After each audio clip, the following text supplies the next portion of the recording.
I think this is it as far as the board members go. Can't approve the agenda, right? No, we don't have a forum. And we can get a approval, we can do that. How about legislative and other updates? Bingo. Well, Since you asked. we have a long list, and I can make a copy of this for anybody who would like. Chancellor, I think this is the Chancellor Collaborative provides this for us. There's probably 50, 60 pieces of potential legislation that are on a tracking sheet. And I mean, really, I could project it, or I could give it, we could make copies for you.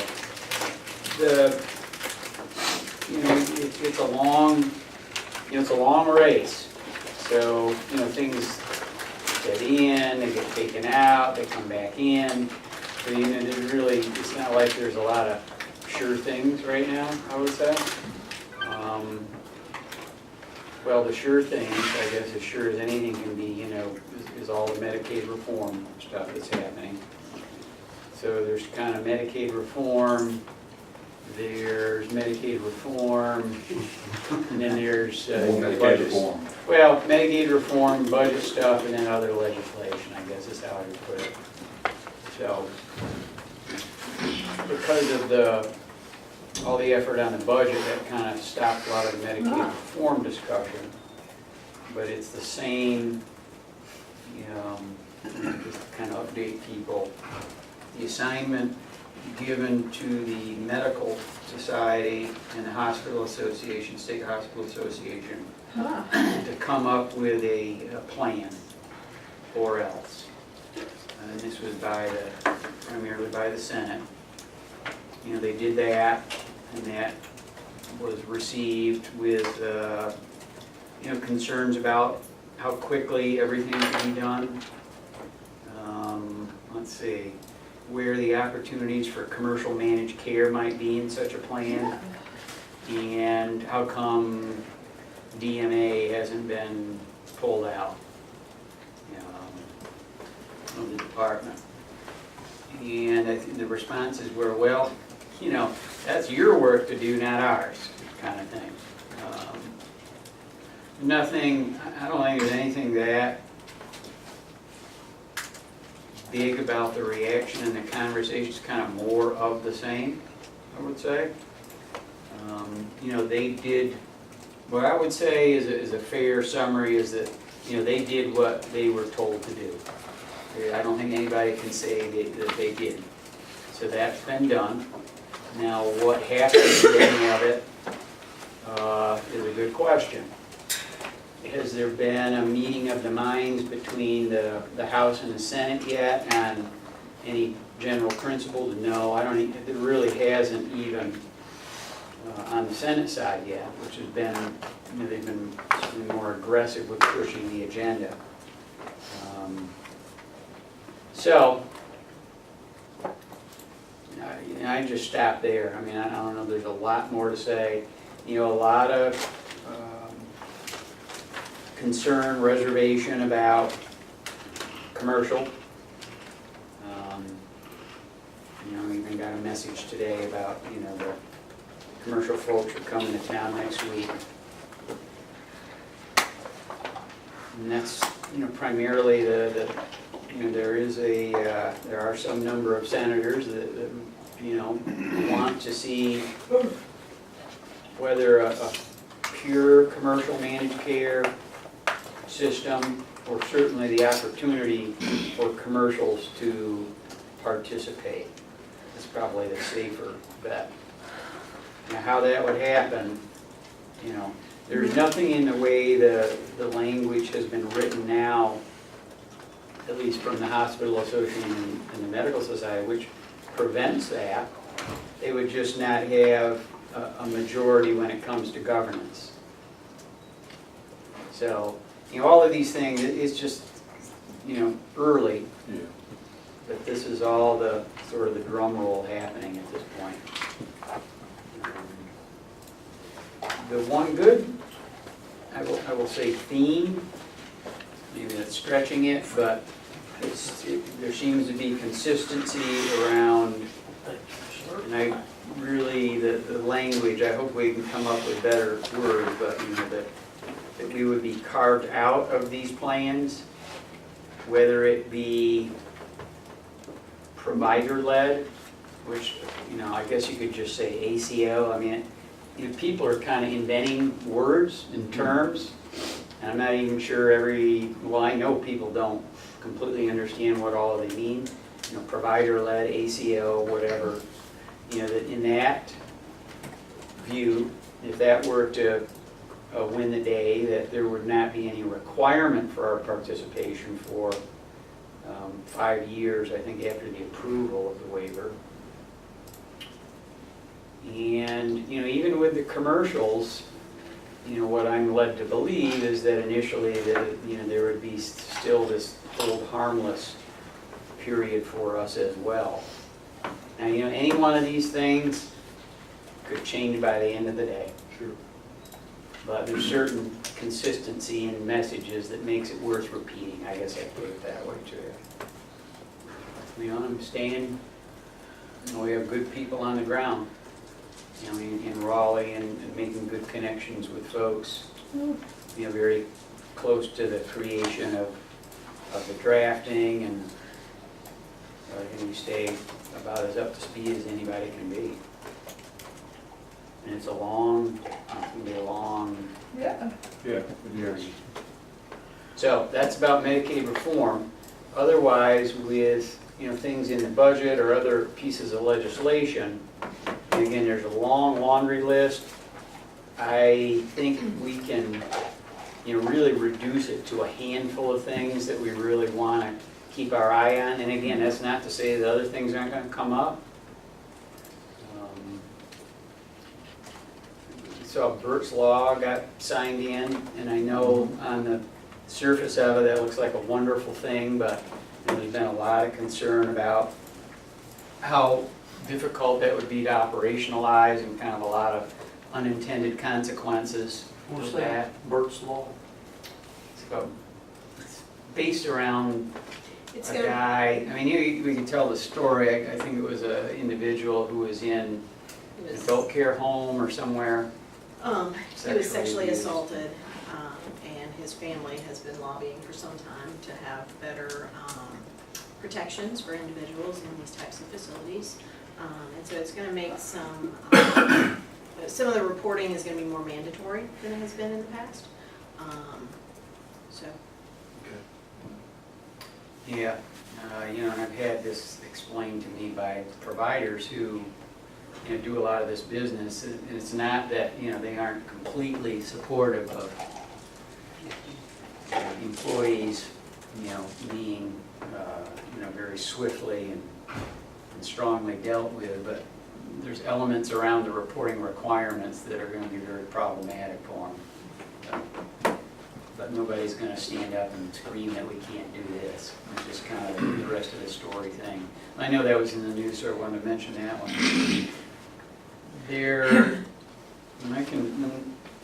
What I can do is read to you the summary of the provision. The provision is entitled Transition to Performance-Based Managed Care, Contract Management, Health Services Contract, and impacts any managed care, care management, or health services related contract entered into or renewed by the department. Provision requires that these contracts include measurable health outcomes, a retainage clause of 5% to 10% to ensure satisfactory completion of contract requirements, and a 30-day termination clause. Okay. This, again, on the surface of it, who would want to argue with having performance standards and there being penalties associated with that? However, the way that they have designed this is so poorly thought out that we had a meeting with DHHS, I guess this is going back about 3 weeks ago, and they couldn't even defend this. And they couldn't answer simple questions about how it would be done and all the flaws with how it would start to remove money associated with the capitation, and then, you know, really wouldn't be actuarially sound. I mean, there's just so many problems with this. It just stopped, you know, in the discussion. Well, magically it appeared as a provision about a week later. Josh Dobson, for Josh, had an amendment and got it taken out. You know, will we see this one again? Because, you know, it sounds like a good thing.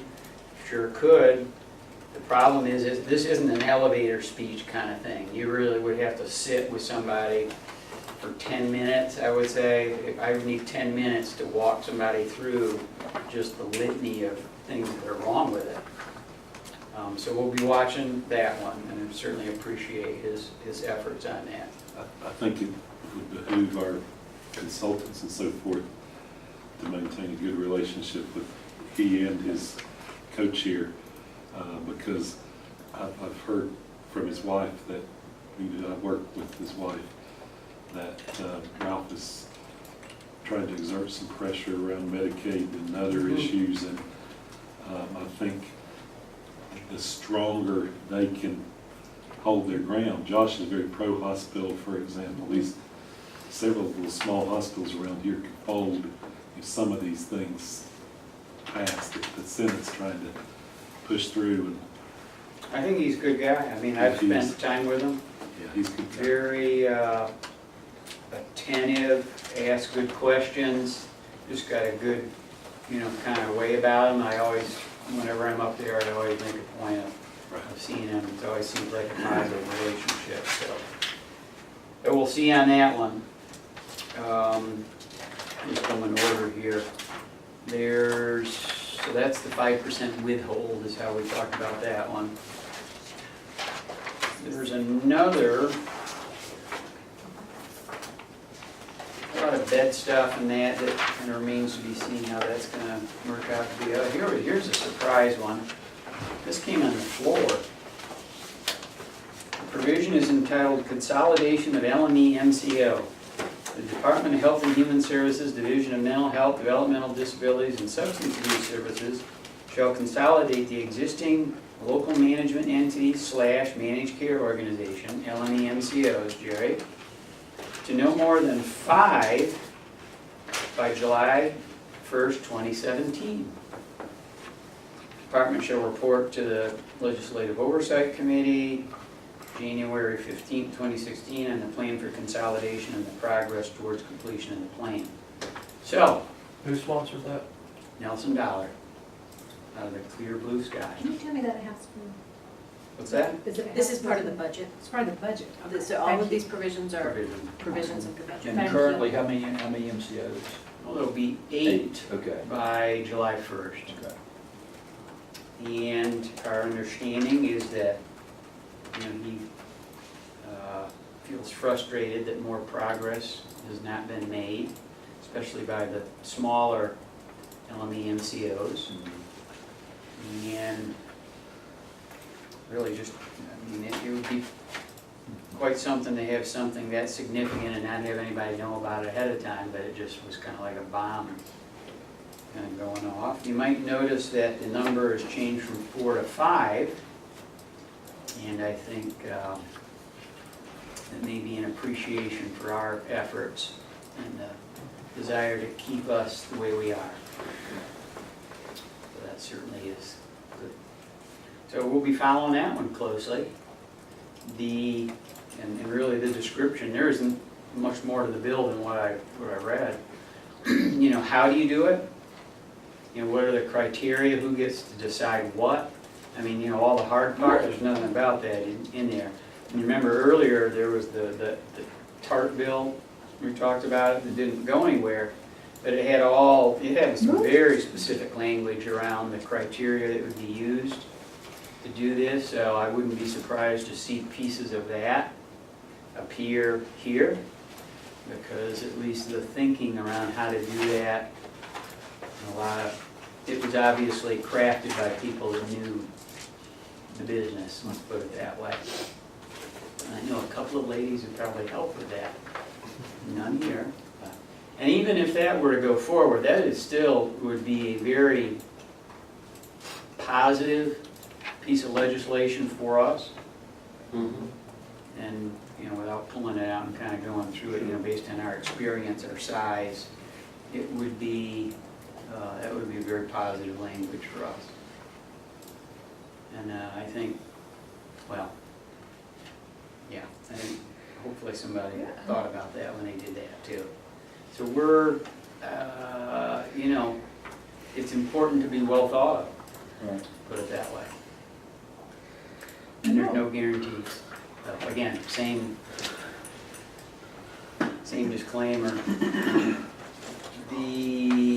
Oh boy, we're gonna call this the Tracy bill before it's over. You know the one I'm gonna talk about? County residency? Yeah, I mean, it started off as one thing, it's turned into another. Tracy really, you know, helped a lot with the crafting of the language. And I guess to make a long story short, it's now trying to come up with something that really doesn't mess anything up too bad. It's just, it's a great story about how legislation gets done. You know, it starts off one place, ends up in another, and you got a lot of people talking about things that don't really understand it. So, you know, I don't know what you want to say. Yeah, Tracy enlightens. It was originally designed to fix a problem that is no longer a problem. There has, you know, historically in North Carolina, how Medicaid county of origin is determined is an extremely complex process. It is not straightforward based just on where you live. And in particular around foster children, children who are in DSS custody, it is even more complex. And the reason for that stems from, as most of you who county people will remember, is the counties used to pay a share of Medicaid. And they don't anymore, but a lot of that legacy language around residency remains. And so when the LME MCOs first went live on the waiver, there were definitely some instances where some kids who, let's say, ECBH was their home LME because their county of residence for Medicaid was Carteret County or, you know, whatever, but they actually lived in Buncombe County. And it was challenging to get the services coordinated for them because of that distance. And very quickly, everybody identified that problem, took steps to address it. We developed an out-of-network agreement so that providers who are not, for example, in Smokey's network, but who are needed to provide a service so that a specific consumer is getting access to the care that they need, we have, it's a very short template, it's a much shorter form and process. They don't have to go through the full credentialing. They do have to do some verification. I mean, we need to do a criminal background check and an OIG check, but they don't do the full credentialing. And it's so that we can get those services to that individual. So all of that had been kind of in place, but there was still this perception out there that this was a problem. So this bill was proposed that would change county of residence pretty dramatically. And it's my understanding that the DSS, the County DSS Association, also opposed the bill because of the impact this was going to have on county DSSs and workload and the shifting and all of that. It would be, it's not that it's a bad goal, but the way they rolled it out, it's not something you can just flip a switch, because if you flip a switch, you're going to have some counties that are going to be very hurt by that and not have enough staff to deal with flipping that switch. So if they want to do it, they need to do it in a more planful way. It would have to be associated with how they calculate our PMPM. You know, all of those things would have to be factored in. The original bill didn't do that. And then it also had this weird language around a single case agreement. And that's where I provided Pat Porter, who is Representative Dollar's legislative assistant, some language that she has used. So. You can post it on that one. Let's see. This is a big one. the provision is entitled, eliminate 2% funding of LME MCO risk reserve. And let me read all of this now and go back and explain it. And Fred can help too.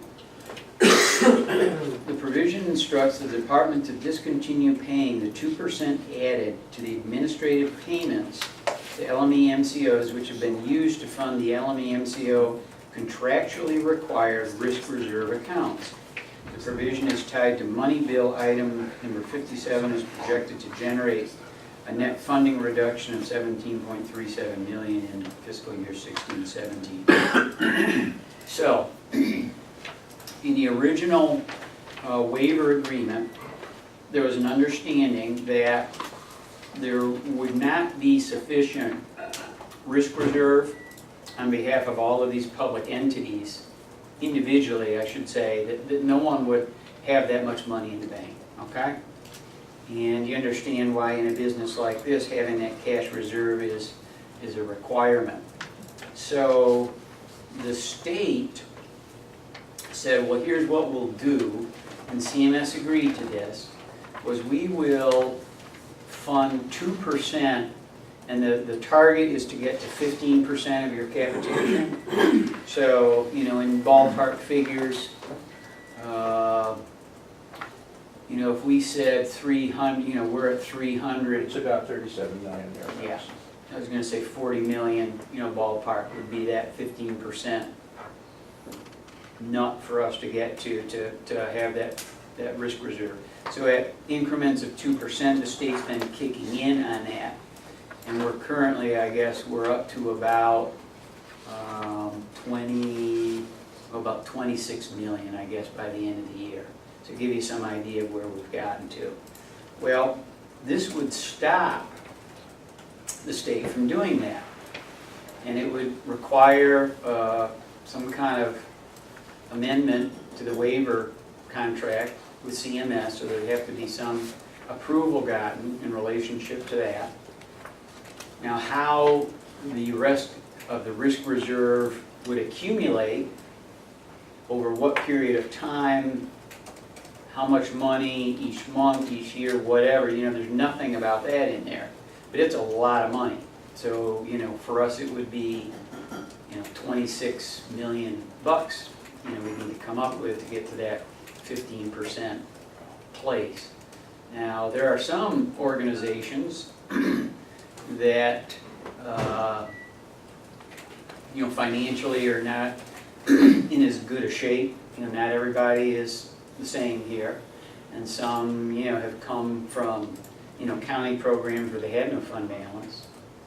You know, as they became separate from the counties, they didn't get to take a bunch of the county fund balance with them. Well, you know, I mean, you read in the paper, Centerpoint and Alliance had to borrow, you know, hundreds of thousands and in some cases millions of dollars from their respective counties to go live as an LME MCO. They're still in the business of paying back that debt.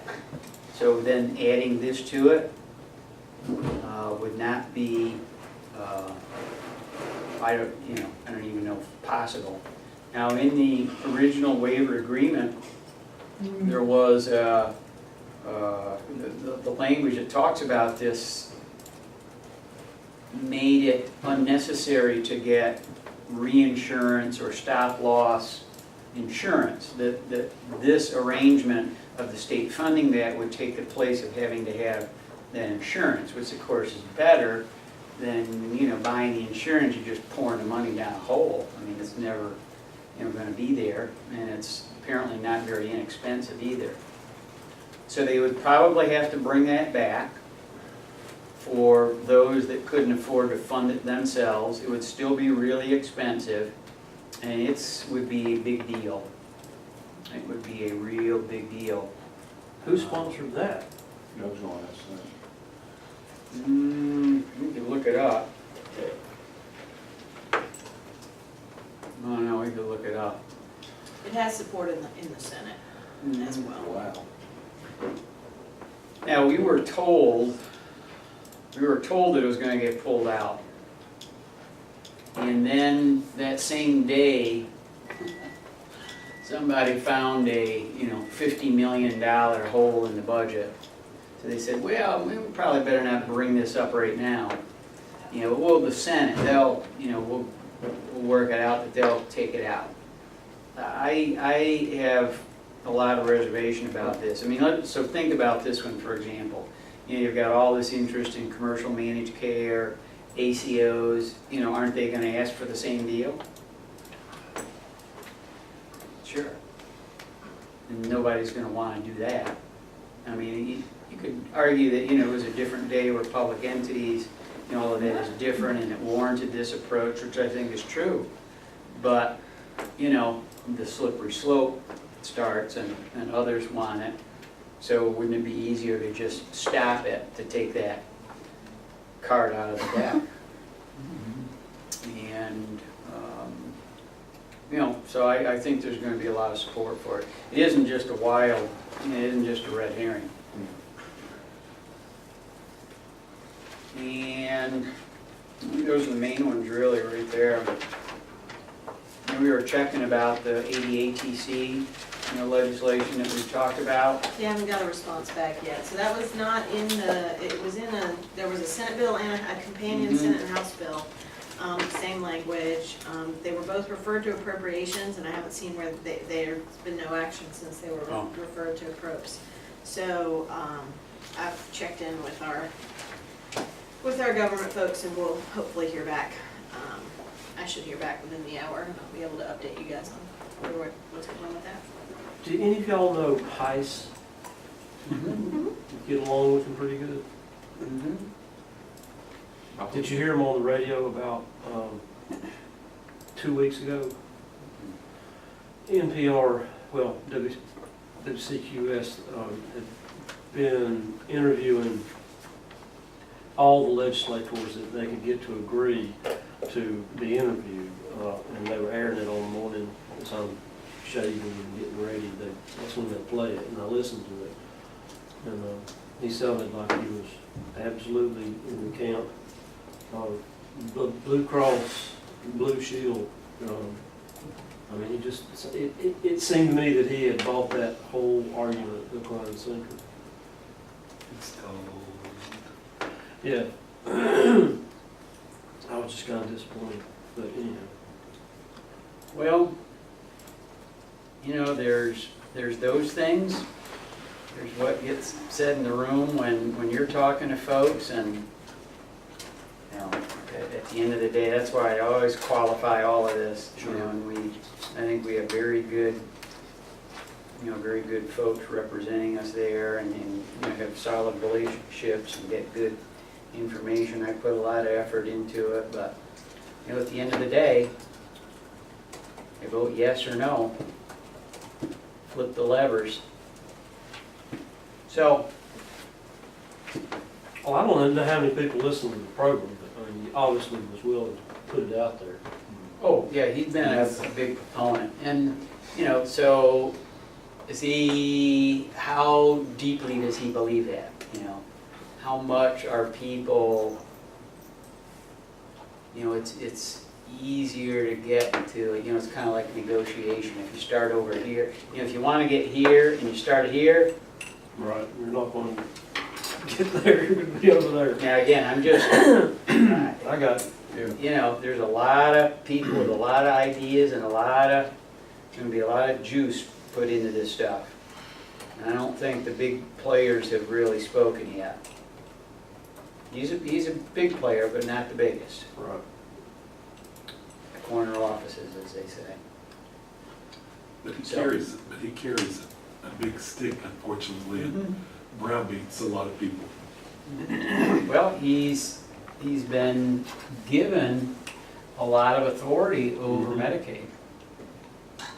You know, I met with Senator Apodaca, and he's, you know, regularly, you know, deferred is quite the word, but you know, makes it clear that, you know, he relies on Ralph to do kind of a lot of that work.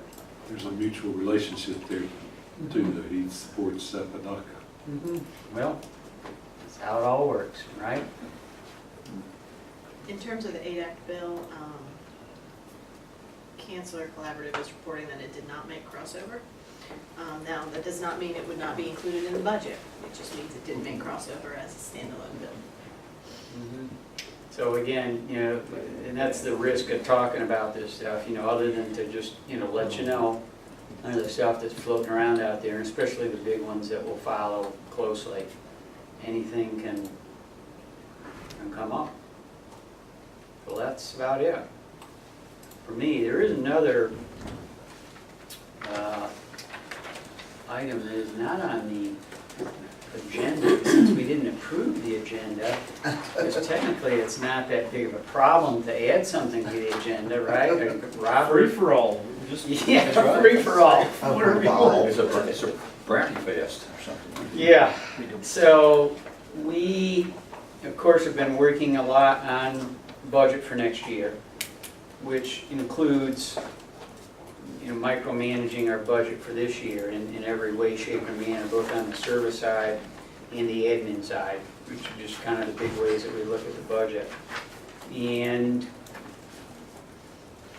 we, you know, always look at the opportunity to do a COLA, and, you know, all of you guys have been, you know, part of this for a while. I mean, you know how this is, we do it, you know, we do it when we can, you know, we think carefully about it, and when we can't, we don't.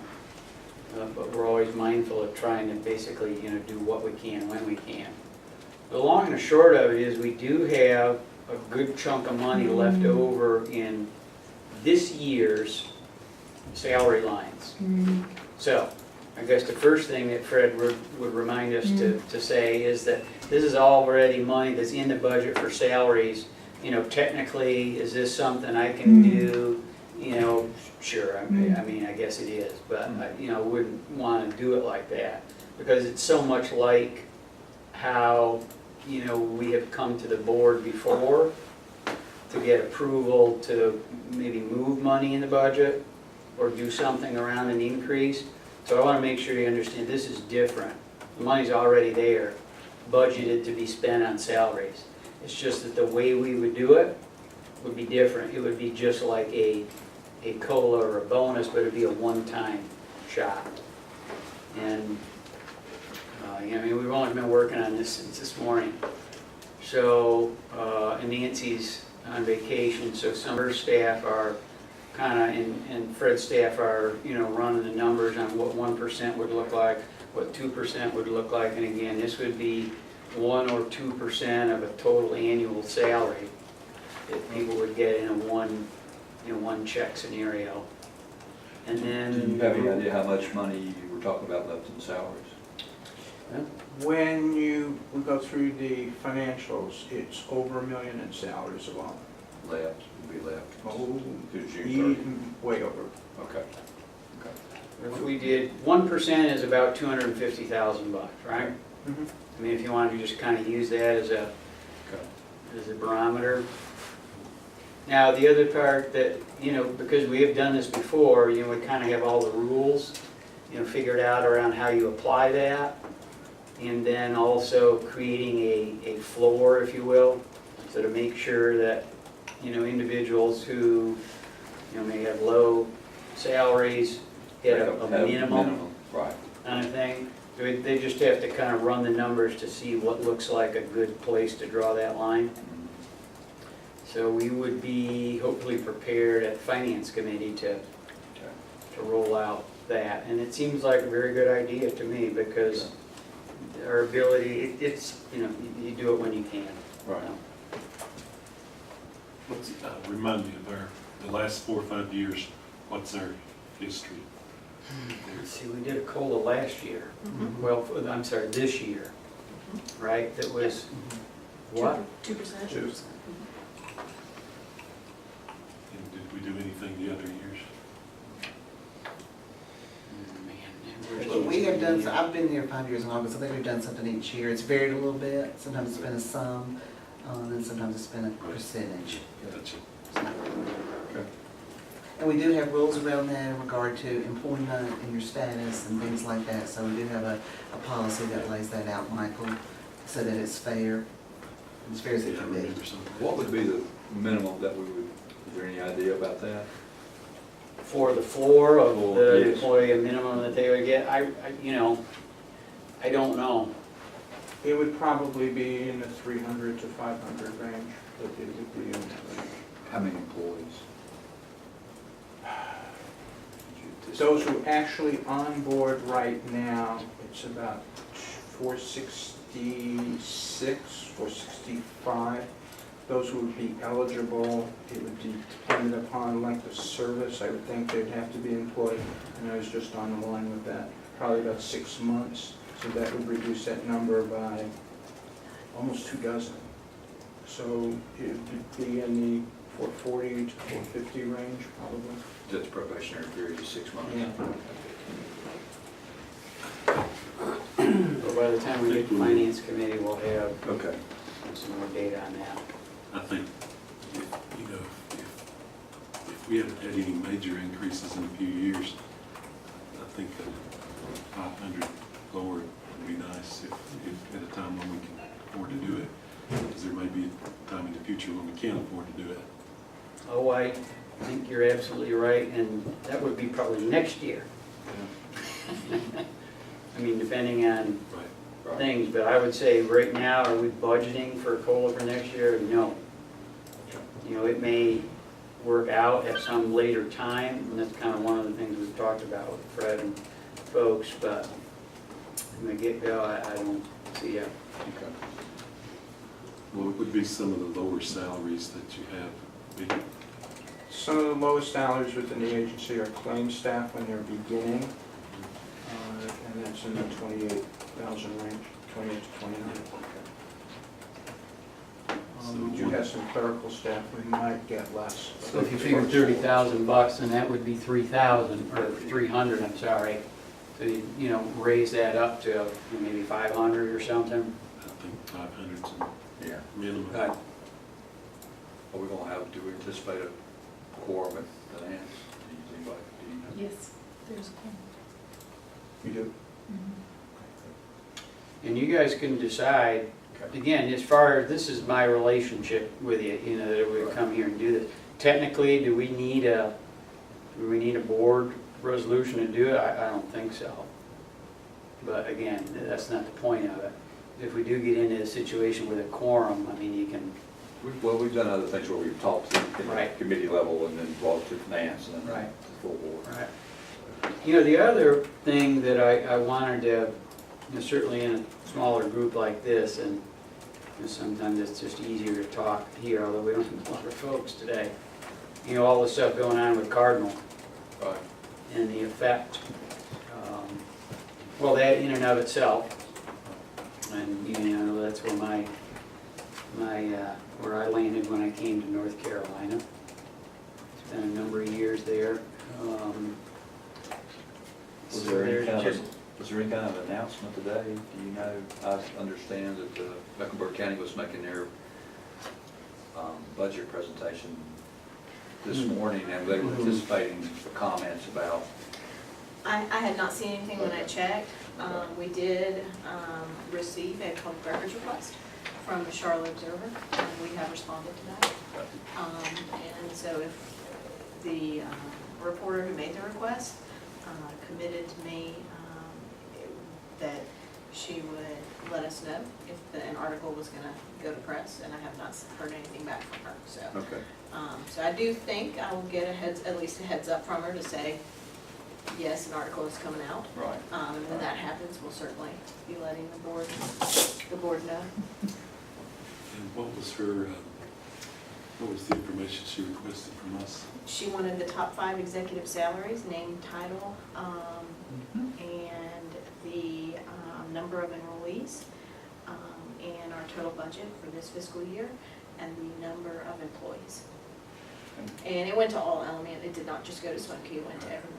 And that's probably because the Cardinal, Yes, So it's you the got same, salary. it's the same reporter. they were not aware of it or not tuned into it like they thought she Well, and the reality is, we would not get a black eye from that information, I wouldn't think. I don't anticipate that. Yeah, I mean, we have a lot of employees for a real good reason. I mean, you know, this is what always kind of worries me about these things. They see, you know, people see a number, it's like, oh, well, you know, why do they have that many employees? Well, I'll tell you why. Because they're very actively engaged in the community. That, you know, is a big part of kind of our brand, if you will. So we could have fewer employees if you'd like, and you'd be very unhappy with the result. And oh, by the way, that administrative part that pays for all of that, you know, we're well within our budget in doing that. So we're running the business the way it needs to be run, I would say, you know, for me and our culture. As So, opposed to some who would save that money you're spending on other salaries and put it in their own salaries, you know, so we're good, I think. yeah, so that's the part with that stuff that, you know, the capitation, our admin is a percentage, I don't know, it's 9, what is it? It's close to 10, but not quite. Okay. Is that a bit, you know, really? You know, you wanna, you know, nitpick over how that money gets spent and how many employees? And well, sure, some people would, yeah. Sure. And, you know, it depends which moment you're having the conversation, because one moment, it's economic development and jobs. We employ a lot of people in the community. Right. I mean, remember when we were talking about relocating people from Silva? Holy cow, you'd have thought the sky was gonna fall. Well, That was your first people, introduction to Jack Edmond. yeah, well, people didn't criticize us because of the number of employees we had that day, did they? You see my point. This depends on the moment of the day. So there's, you know, when you think about this 2% risk reserve issue, you know, will that have legs that will kind of carry over into this cardinal thing? And gee, you got enough money to be spending this much on these executive salaries, why should the state be helping you? Oh, are people gonna think that? Oh, yes. Good chance of it. Yes. So. There's been a lot of big comments in the paper about it, so. Okay, well, the next item that we have on our agenda, is the Chief Executive Officer Evaluation, and this is the time of year which we, Nancy usually, we talk with all of our board members, do evaluation on performance, Brian's performance, and our hope is that we can get all this resolved and on our agenda for our June meeting, so that we can have it resolved by the 1st of July. And we would like to have the evaluations back June 10, somewhere in that, early in June, because it'll take a while to do the other parts of it. So, but I think everybody has a copy. They got a copy of their packet. I think so, Jill. Yes, it's in the regular, because it's Okay. going to. Right, and we'll talk about it again, but just,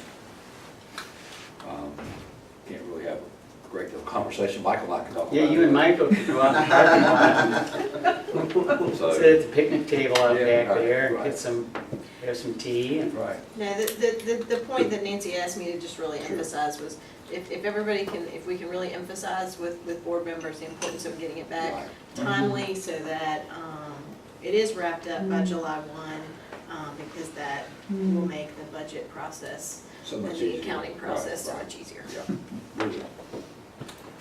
The thing that we could consider in the future, and I don't know, maybe I'm not thinking through it clearly, but I think as people get more and more used to doing email and everything else online, I'm wondering if we couldn't set up like a little survey monkey and You do this absolutely could. online, send a link to people in an email.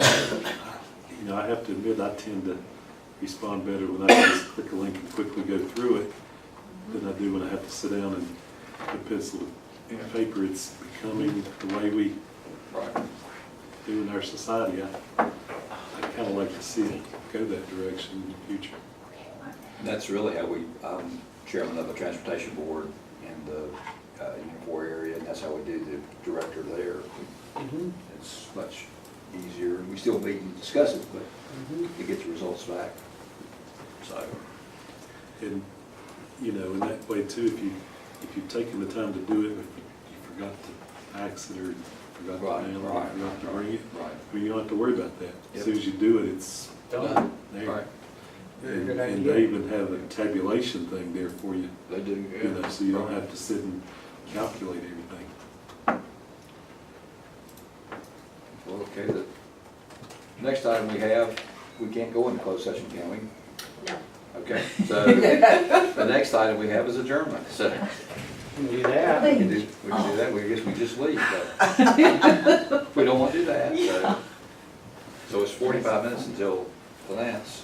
Okay. Somebody tell us a story or something,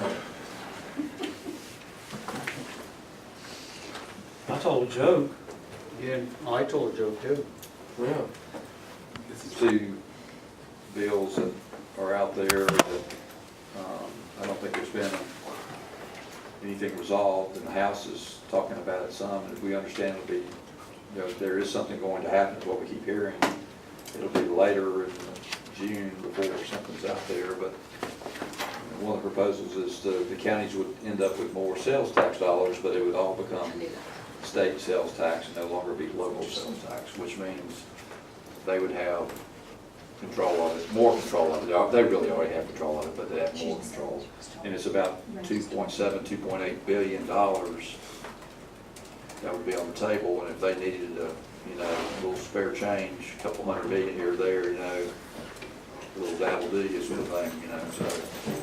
Yeah, they have this particular cadre of legislators have a real tendency to think that everything's theirs, Yeah, right, including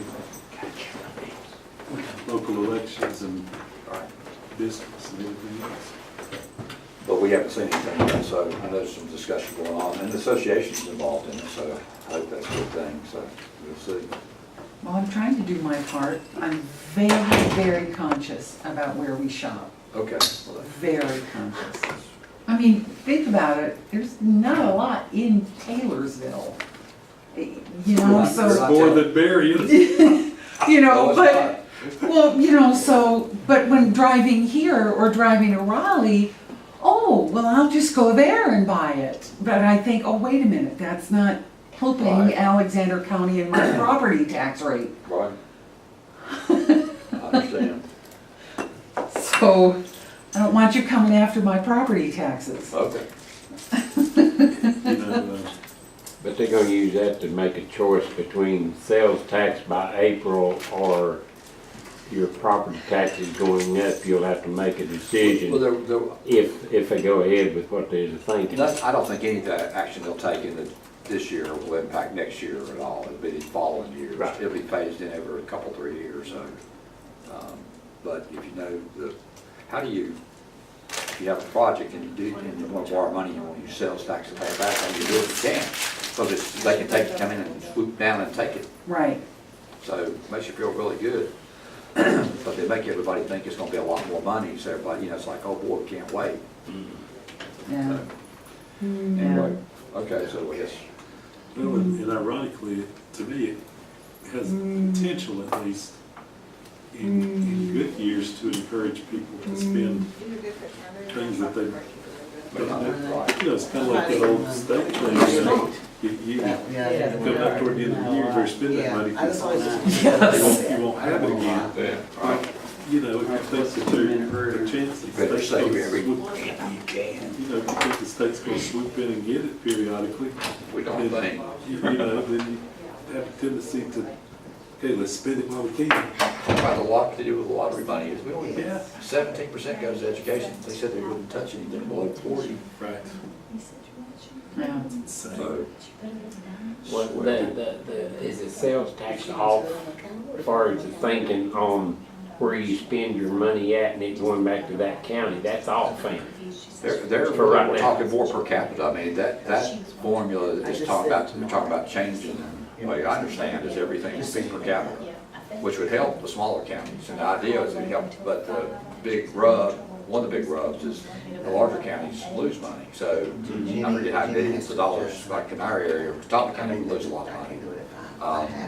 Our will lose a lot of money. We gain a little bit, but, you know, it's worth, you know, that gamble. There's two bills. The other bill is a little bit more, there's a hold harmless for the larger counties, which there's, wouldn't be as much, but it would be more money, but again, it's still state What that is, hold from a reading. control. What about the counties that's got, like Buncombe, we've got a designated $12-13 million coming in on a special thing that no other county's got in the state of North Carolina. Yeah, there's So how would that several work? counties Well, that's have why- They might special have you sales taxes. I don't know what it does to or- that. I mean, I think they probably would stay in place, but, No, I mean, it's there's, because it's an iPhone, it doesn't connect with Mecklenburg's the got system, something, there's a so- couple of them like that have. It runs that sales way, I taxes. mean, But but just, you can do this with some of the bigger counties, yeah. having more, because they Yeah, would so ask what we for. need to do, Ray, is you may just want to talk Put out all of to our other Jenny, I money. can't do five. We need to make up Jenny's for it, got to so. adjust them. But you know, we got that And I never, $13 I hate million to always ask coming her in, because Jenny that's is been very, coming in so for, important. since the 70s. We've been getting that sales tax money designated. And so we've got long incurred debt, 30 years, you know? Think about schools though. Schools primarily use their sales tax money to pay their debt. So they start messing around with this. That Well, that's money's what reduced. this money is That debt falls to the designated. That's what counties. it is. We're the only county in the state that's got capital money in sales tax set aside like this in the state of North Carolina, only one for schools. We pay all of our school debt with sales tax money. So it makes you feel really good. Because Donald and Sean about this. Yeah, but that April thing, having to have it in by April is going to determine where your sales tax goes up or you got, Well, 'cause or I Brad's mean, not talking sales with tax, but her your in property that. tax. Let me talk to Tracy, let's just. It's gonna come down to a choice you gotta make at the local level. I'm hearing, we'll hear something in June. That was, Well, just think about it. James, but. Where's the people at in I June? know, I know. Uh-huh. They know how to play their cards. And that she'll, Like the lottery at midnight. Right, yeah, What's Monday? just a coincidence, right? Why is she gonna send me Monday? Politics never Cancel change. integrated You wanna take that care. home or No, something? no, I'm allergic to nuts. It's got nuts in it. I can't- Nut. Yes. You can't do the nuts, huh? I can, but I can't hurry. There's a homicide. Are we gonna be in here for finance or Let her finance? know that. Finance is gonna be in y'all? Want something's good for me. Finance gonna be in y'all? I had oatmeal. Yes, I had there's oatmeal. finance in there. And quality. About said rights. Well, I like to get Hey. back. You got your camera? Yeah, I have my camera. You can sit. Oh, we meeting in the Yeah. big- Okay, Yes. thank you. 3 o'clock. Sorry that, That's right. I'm gonna have to check on that. I'm Yeah. sorry. I mean, I never even thought about, never even put that together. I never even noticed it's coming, so. Yeah, I don't remember exactly when I put it in the mail. It's been maybe a week. That would probably coincide Right. with it, but I got a package that day and I thought, is it something related Yeah, to that? and cause I weighed it 'Cause they at never- home and I thought I put enough postage on it. I didn't go to the post office with it. They never, that's nuts. Yeah, They never put a designation of what it was about or anything. yeah. Well, Although I will say, I'm gonna drive there around seem the to be a parking lot lot of now. lottery winners in Alexander County, just not Ma'am? me. Don't you think there's a lot of lottery winners in Alexander it seems County? to be. It's never me, but, There are, there's been a couple $1,000 winners and I think well, but it's there are a couple of big ones. 50,000 and, Yeah, there was somebody that won $1 million at least, yeah, Buncombe has had pretty good. you know? It's wow. like, geez. Yeah. Yeah. Well, if I win, Rick, you never have to see me again. Come on. You'll be in an island somewhere, won't you? No, we are thinking of other states, actually, yeah. We are. If I win the lottery, I'm gonna go to some island somewhere. Okay. Welcome everyone. The first thing on our agenda is the approval of the agenda. Do I have a motion? Second. All in favor, say aye.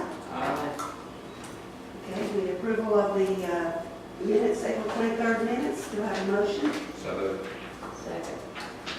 All in favor, say aye. uh, Okay, we'll turn it over to Fred. Thank you. It's going to be a busy agenda today. I will try to be both quick and to the point. Presenting both the financials as of the end of March and the proposed budget for FY16.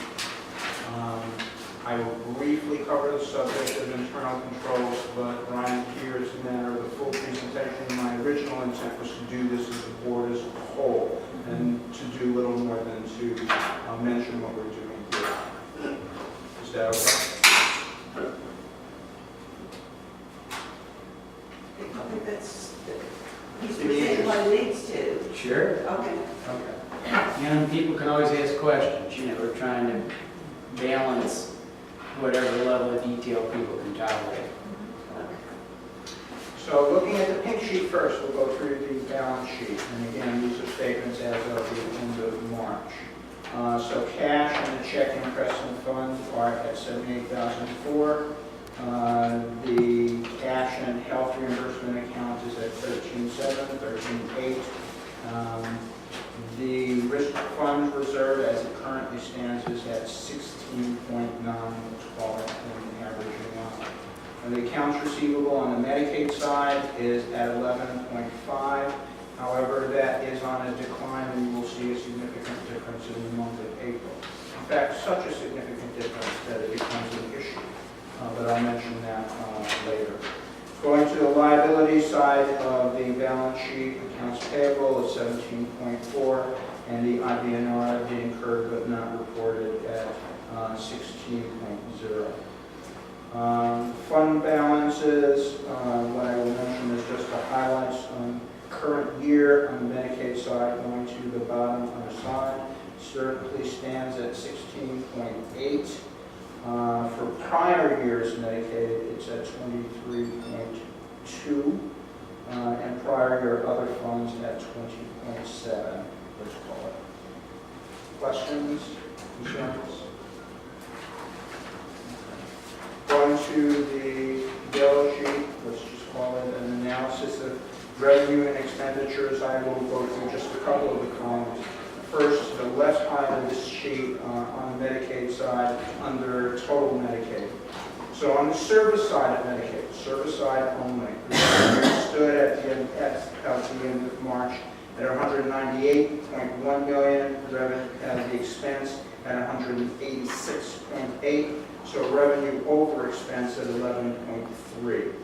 For the administrative side of Medicaid, revenue at 26.7, expenses at 22.2, so revenue over expense on the administrative side of Medicaid of 4.5. So net in operations on Medicaid only, we're talking about 15.8. Going to the state side, state and federal, revenue total at 245.2. I'm reading the wrong thing. Revenue at $42.9 million, expenses at $39.4 million, and revenue over expense at approximately $3.5 million. On the administrative side, revenue of 4.14, expenses of 4.40, so we're actually expense over revenue of $257,000, and this on the state and federal side.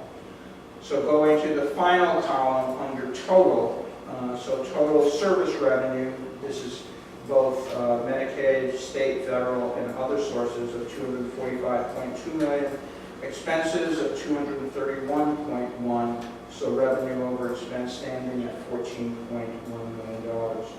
On the administrative side, again from all sources, revenue at 31.4, expenses at 26.6, revenue over expense at 4.8 million. So in terms of all operations from all sources and all expenses, we are at $18.9 million revenue over expense. Any questions about this sheet? It actually has a lot of information on it. Fred, do you have any, how does this compare to where we were last year at the same time? This is for 3. Significantly over. Okay. And there are multiple reasons for that. The short answer is On the service side, you're simply talking about a bigger pie. Right. So the numbers look significantly bigger, the margins just a little larger, but we're now Smoky Western combined, and the numbers just look better, bigger than you're historically used to seeing. On the administrative side, I would simply say we're talking a lot about salaries. Simply having turnover, vacancy savings, and that kind of thing. On the service side of Medicaid, it's B3, and that was significantly underexpended as far as B3 related services, and that's also in these numbers as well. Which shows itself on the next sheet, which is talks about Medicaid on the clinical services side. I won't go through each and every item except to highlight areas that we certainly have to monitor on a routine kind of basis, where there's under expenditure as far as the breakdown for the clinical services part of the budget on Medicaid. So I would point to crisis services, inpatient perpetually, that will always be an issue, and PRTF, to a lesser extent to partial hospital. On the B side, we're up to the good. On the, I take that back. On the B side, we're under. On the C side, we are over, which is a good thing. On D, we're significantly under overall a positive financial picture, but obviously some rebalancing does need to occur, which we experienced during our rate setting, which kind of shuffles around some of the categories of it, which I can address later, should you choose. Questions about the clinical services budget?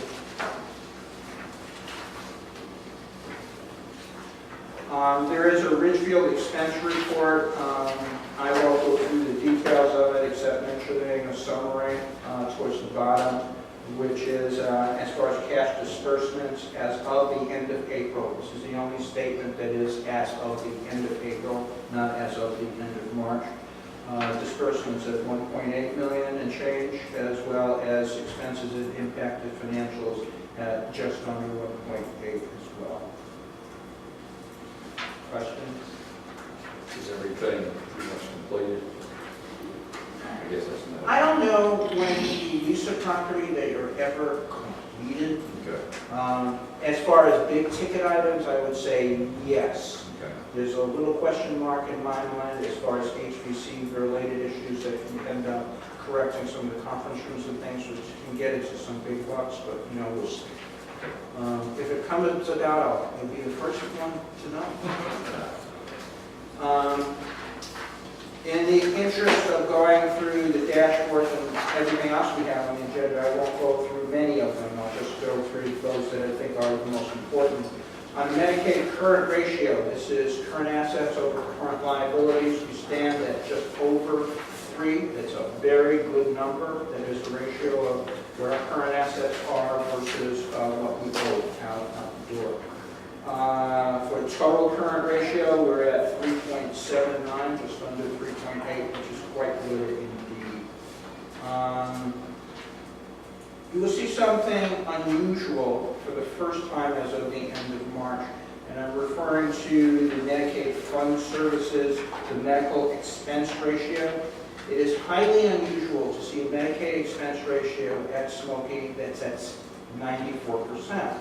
Now, let me say what the Medicaid expense ratio is. It's Medicaid, all expenses, over all revenue. That's the lowest that we have seen. This is overwhelmingly the result of 2 things and 2 things only. One is the infusion of accounts receivable that we were owed for over a year that occurred in a very short period of time. And in DMA's, Division of Medical Assistance, enthusiasm for getting payments out the door and recognizing they had an issue with providers, us being one of them in a sense, that they shoved money out the door even though it may not have been the most appropriate thing to do. So you will actually see in the month of April a liability for the first time of money we think we owe DMA back, that they overpaid us in the amount of approximately $3.2 million. We don't know when that overpayment or how they're going to request it, but I can honestly tell you for the payments they have made, which I have to recognize as cash, payments that they have made, I can't account for all of it. I just can't. So, what does that mean? That means that we have expenses that are actually lower than the actual revenue we had that historically has never occurred. Do they know they overstated? They overstated. I mean, do they know that? They suspect it. They don't know it because we're trying to negotiate how we're going to resolve this. Yeah, it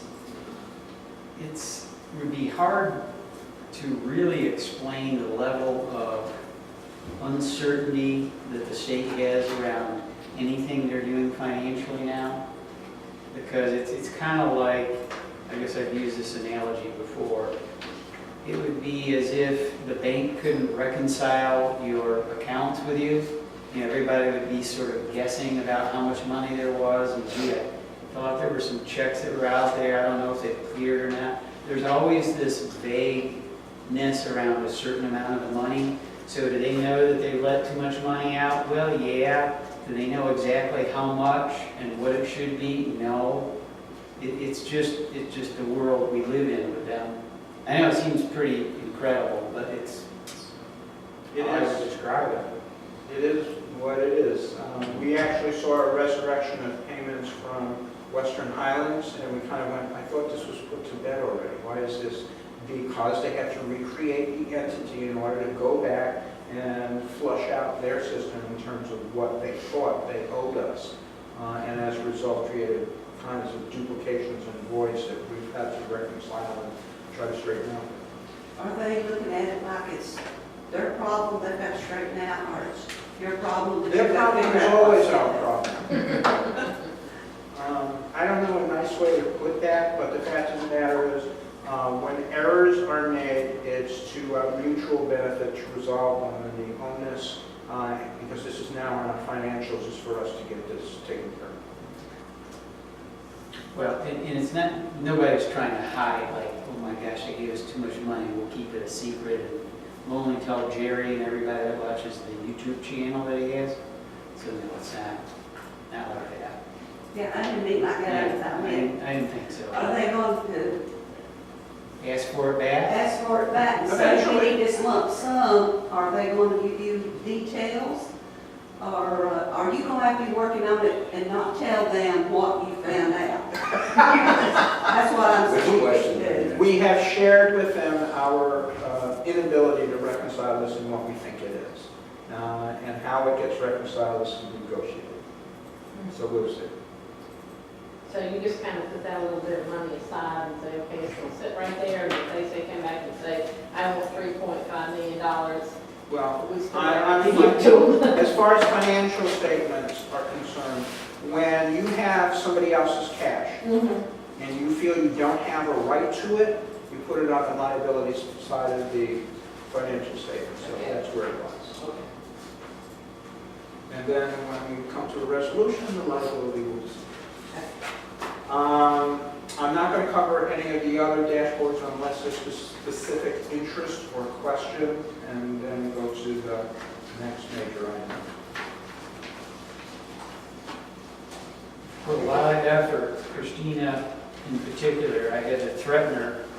We're spending all of our state service funds this year, so we really worked very hard at that. You see that on the first page, I don't know, what are we, maybe about 92%, something like that.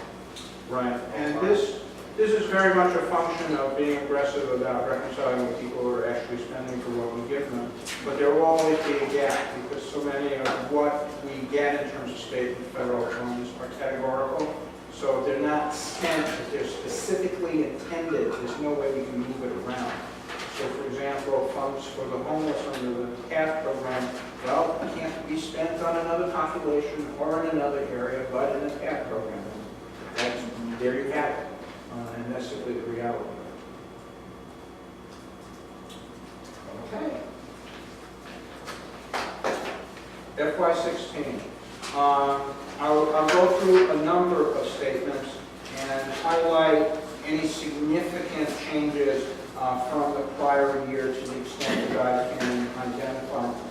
I will spare you going through it line by line, but I will go through some of the highlights.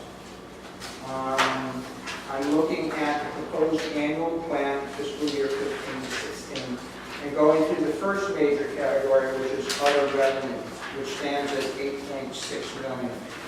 This is a significant increase over last year. In fact, it's about a 90% increase over last year for the same period.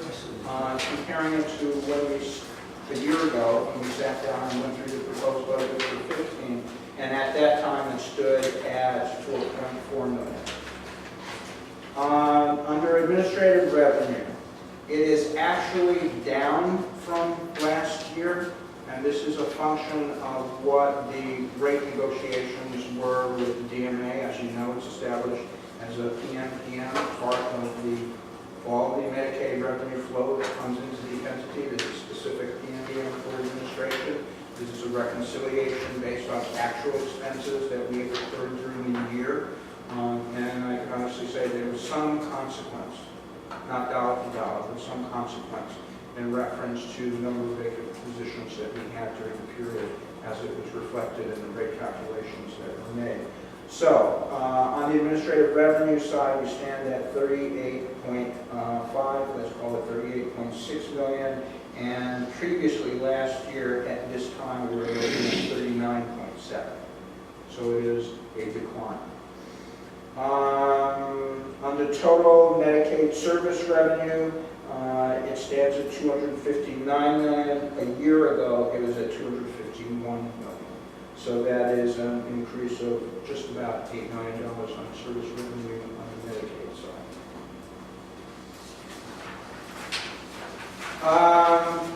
I cannot say that the state and federal side has changed much from last year. They are comparable figures, and they'll tweak up and tweak down just a little bit here and there. But please keep in mind, as of today, we do not have a state budget that has been passed. So these numbers will, in some sense, go up or go down, depending upon what is finally passed. And the federal fiscal year does not begin until October 1. So many of the adjustments that I present to the board during the course of the year are results as of changes to what was passed in the meantime. So this is the best information that we have as of today, knowing full well that there will be adjustments as of the beginning of the federal fiscal year and as of the passage of the state budget, we hope, sometime in the next 30 days or so.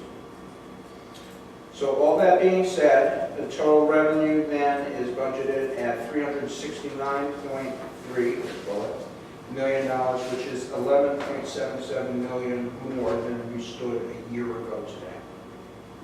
So there is an increase here and there.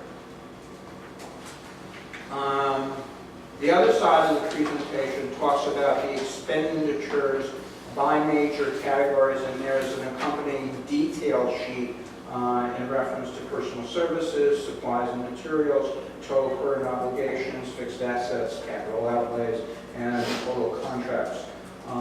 The revenue side and the expense side, of course, match as is required by statute. I would say that overwhelmingly on the administrative side, personnel is a very single cost. It does account for over 80% of the dollars that we expend. And fringe, strangely enough, is tweaked just a little bit down. It stands at about 31% within the presented budget. Any question about either the expenditure side or the revenue side of what was presented? Where are we at with, I know there's all the positions probably are not filled. Where are we at with still needing to fill positions, or are we pretty stable right now? I didn't hear all. Like with filling positions that are open, do we still have a lot open, or are we pretty level now? A nice way of putting this, and I like the analogy, is chasing your tail. You make progress one day and then you lose the other. So we're always varying somewhere between 18 and 30 positions being open at any particular point in time. So that has remained, and I wish Nancy were here, fairly consistent during the course of the year. I can't say that it's a pattern that affects one department over another, that just tends to be the pattern.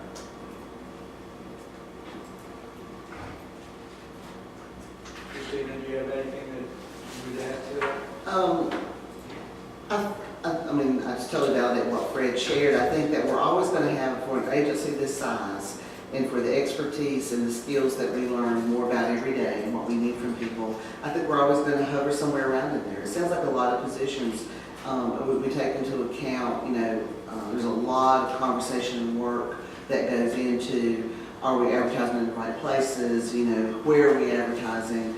What do we say about the jobs? I mean, it's such a competitive market for some of the positions, especially the MIS stuff and finance and different parts of our business. So I think you'll always see we'll have what may appear to the, I guess, a person looking into the system, a large number of vacancies. I think we very aggressively recruit, but I would say we go from having, you know, 50 applicants in one position to 0 for 6 months. So it really is kind of all over the board. It is. So. And we're very sensitive. I always feel the need to say this. When I go to orientation every month and you see people where they're coming from, a lot of them are coming from the provider system, so you always have a sensitivity about that, because that means that somebody's care now has a vacancy around it, right?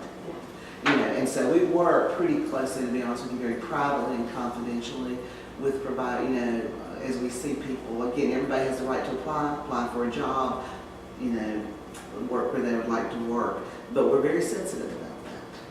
It's losing from providers makes them weaker, and we're already weak enough. And they But have- then I can also understand them wanting to better themselves. They do. You know, we look a lot at pay across the system with our providers and the stakeholders, and you know, because we're local government, our benefits are, you know, pretty nice set of package for someone. So, but I think we will hover around those numbers. So. Okay, addressing the Medicaid budget only. Now, this reflects the finality of our dealings with DMA and Mercer, their vendor, in reference to the Medicaid rates that we established for FY16. So as you know, they're presented by categories of age: families with dependent children, foster care, aged, blind, and disabled, various categories that we're familiar with. The eligible population that has been established as of, Where are you? What page? it is the Medicaid budget, looks like this. So one of the few pages that have color on it.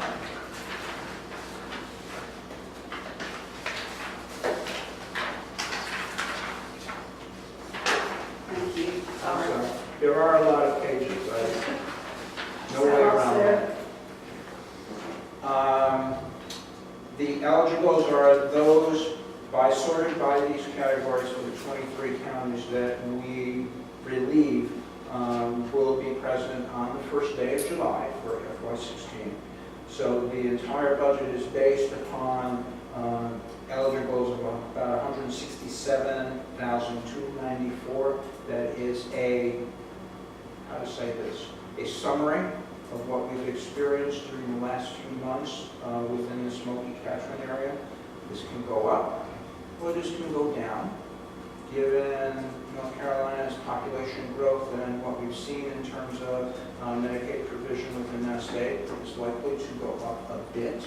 It always has. So historically, we don't expect that to change.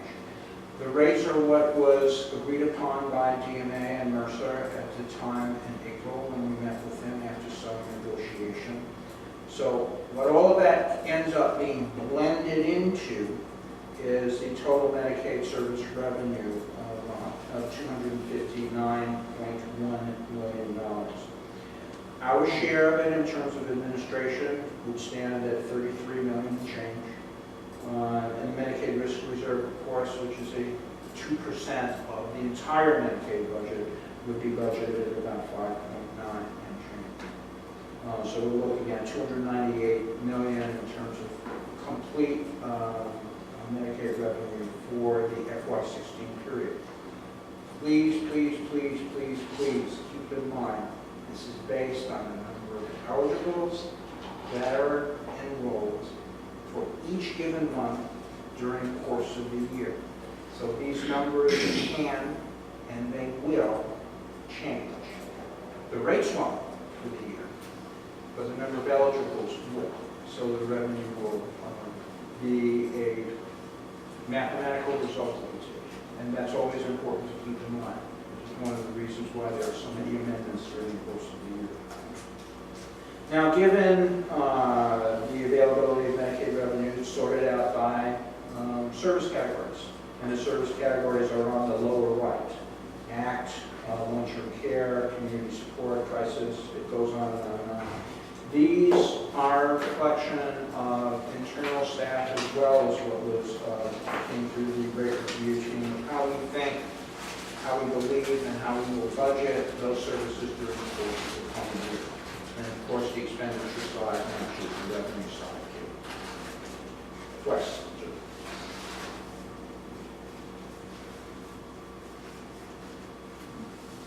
You guys are an easy crowd to please.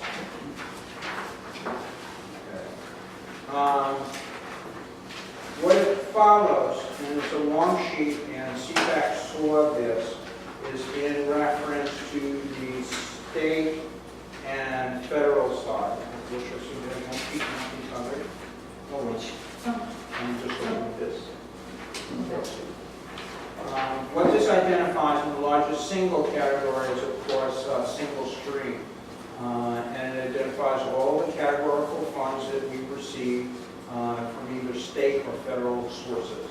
So the total amount for FY16 stands at $63 million and change.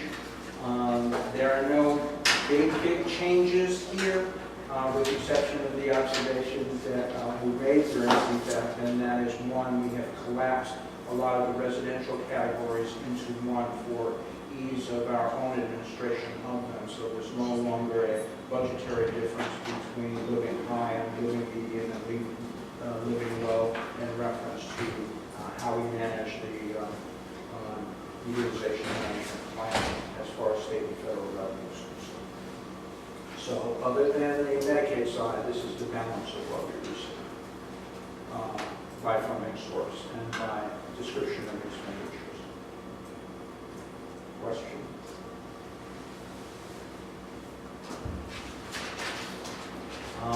Finally, Brad, all these zeros, is that programs for the proposed 15, 16, that mean those programs are being cut?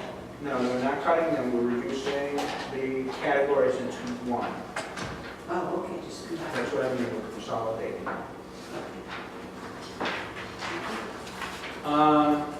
The proposed budget is also a personal services plan being presented here as well. There are some modest changes over FY15 to this budget of FY16. When we started FY15, we were at a head count of 466, 467.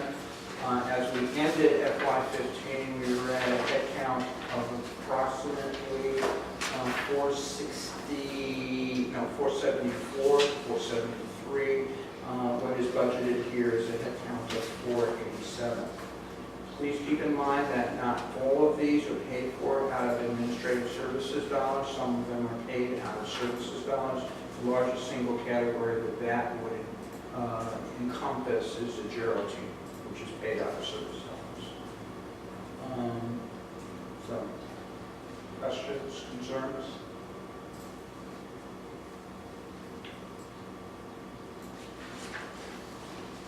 That being the case, Mr. Chairman, I would, and Madam Chairman, I would present the FY16 as proposed.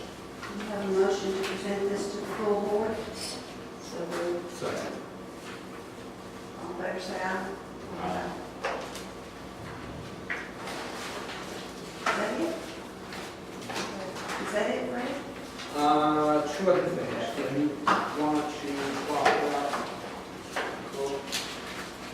Well, the COLA and the bonuses, when we had this discussion in the executive committee, and Judy, you know,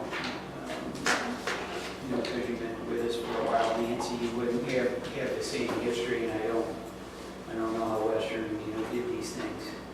But we try to do whatever we can for the employees. And it's really that simple. There are years when we end up with the money to do COLA. There's different amounts that we've done, percentage-wise. We've done kind of one-time only things. There's been a whole range of things. And in this case, next year, we have not budgeted for a COLA. A lot of it will depend on how the spending goes, but I would say at this point, no one, in our group, as we talk about these things, really has a comfort zone with feeling that we could do that. We could, at some point in the year, come back with the ability to do something, but it'll be a maybe thing at best. Now, that being said, we are in a position with this year's budget to have salary savings. I mean, just as you heard Fred talk about salary and you asked about our employee and our field level, well, we have money budgeted for salaries that is available for us to use, but we don't have all the employees to spend it on. What we would like to do would be to use that money that is already budgeted as and you can call it whatever you would like to call it, a bonus, a what have you, that would be a one-time only payment that we would make, and theoretically we would be able to do this in the June payroll, and it would be the equivalent of a COLA, but it really wouldn't be a COLA, if you follow me. In other words, we follow, and I guess everybody has these. No, everybody does not. Okay, well, we can give you, and we can show you this. We kind of worked up a worksheet. Here, I can go. Yeah, to, just to try to, look at it in terms of percentages. Because that's typically how we would think of it if we were doing a COLA. But, want to make sure, the first thing, and Fred was reminding of us this morning about that, this is already money that's budgeted in the salary line. So it isn't like we're coming to the board asking to move money to do this, but in my view, it's the same kind of discussion we would have around doing something for employees. It's just that technically, the money is already budgeted for salary. If that makes sense to you? Yeah. Well, you were saying as far as Western, doesn't really matter to me. Okay. And I know in listening to the board, I deal with my own care coordinator out there and so many across the board. This job has so much stress with it. This job has so much importance. If we don't do something to make our employees feel that they are appreciated for the work they're doing, you're not going to keep the best of the best. And to think that there is money that was here, didn't go to salaries, and I think we would be doing an injustice to the people that we have here if we don't take in and say, we have the opportunity to do this, to show you what we do appreciate in the hard work that you're doing. So This is part of the savings. Did you say in the executive was over $1 million? $1 million in salaries alone. So if we get, say, for example, 2%, yeah, had a $500 floor, so everybody makes below that. That's the other absolutely, part of If it. we did that, that's what we Yes. talked about executive committee was 2% and a 5% floor. absolutely. And if you don't do it, I think we, as the board, and you as Smokey, CEO, and everybody else would not be looking at your employees in a way to show them the appreciation of what they're doing. That's my take on it. I agree with that. We agree. Mike, is this Mike? We're not executive committee, but we agree. Yeah. This is just a different way of doing it than we've done before. Yeah. And we would have, again, Judy, we have a whole set of rules, and we're a little bit handicapped, Nancy's off, but we have, kind of the rules with how we apply this, and how long you have to have worked, and things like that, it's the same, we do it the same way every time. Again, that floor is just in relationship to the minimum, making sure that people who are at a lower salary level, they're gonna get, proportionally a little bit more. So, and again, it's the same way we've done this before, so. So we need to take it through a motion. Yeah. We need a motion to approve this, and then we need a motion To to recommend it for board. I make a motion on both. Yeah, I make a motion, if you don't, I'll second. I'd say the 2% and the $5. And then apply the same, we'll call them rules or policies around how it's implemented. And again, I'm sorry, we just don't have it sitting here in front of us, but. You said 500 floor. Okay, all in favor, say aye. The one final thing that I have for the committee is something that internal discussions come up, and certainly was the first idea that popped into my mind as a result of sharing some concerns as far as financial management concerns about the risk of fraud within the organization, and that is to engage with our auditors to do a separate review of internal controls. During the course of an audit, for those of you who may not know, internal controls are reviewed. It is not a comprehensive, in-depth review. So this is exclusively an engagement to do a review of internal controls within the financial end of the organization. So Amanda is actively discussing with our auditors, separately engaging for that, and that we would, upon completion, share that with the committee. Oftentimes, and this is certainly different now than it was years and years ago, it just takes on a very consultative kind of approach. What they do is look at your entire operations, how you have things divided, how processes are working, and they make suggestions in terms of improvements and change. So it has the benefits of being an enhancement. Not all the observations are therefore flattering necessarily, but certainly something that we can grow from. So. Now, you're going to think I'm like the little boy who cried wolf here pretty soon. Because I've been hearing from people I normally rely on to give me really good information about the report on another LME in another part of the state around a, I guess you'd have to say pretty significant situation involving embezzlement. So will it be something that is talked about in the media pretty extensively, bounce around out there? I think more than our feature presentation today, we did the Tracy and Fred show, talking about internal control and corporate compliance. So the more we do with this, the better, right?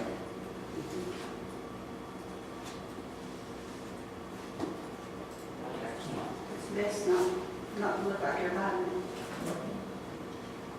And we're not involved anyhow, so that's good. Mhm. Okay, anything else? Okay, then all we need is the approval of the financial report and approval of the raises. So moved. Well, we'll call them whatever we want to, whatever you want to call it. One time, we should be clear about what it is, I think. Yeah. So it's not misrepresented. One time salary enhancements. That's a nice way. And one last thank you for a lot of hard work. I'd just like to say thank you on behalf of all the staff. They would greatly appreciate your gesture and your gratitude. Thank you all. Keep us going, keep us straight. Motion to adjourn. So moved.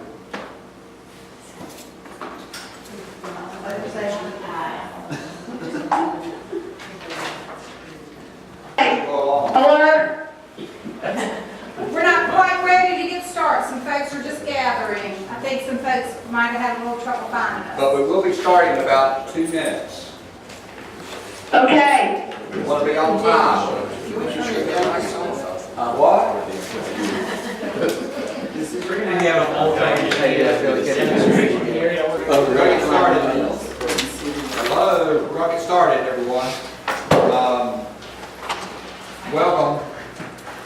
tonight, we're gonna try to stay within the schedule that we have discussed, and we have, our meeting's gonna adjourn by 6 o'clock, so we already started 6 minutes late, so anyway, I'm gonna do the roll call. And Nancy Baker, Here. Ronnie Bill, not here. Larry Cox is not here. Casey Cooper, not here. Carolyn's, I saw her, okay, Carolyn's here. Ira Dove, Joyce Edwards, Maggie Faulkner. Here. Okay. I'm here. Vicki Green. Here. Okay. Dr. Heck, he's here, I saw him. Judy Johansson. Here. Billy Kennedy. Here. Michael Lavender. Pat McGinnis. Here. Marsh Pittman. Judy Poe. Here. Mandy Stone. Duncan Sumter. Charles Vines. Here. Oh, okay.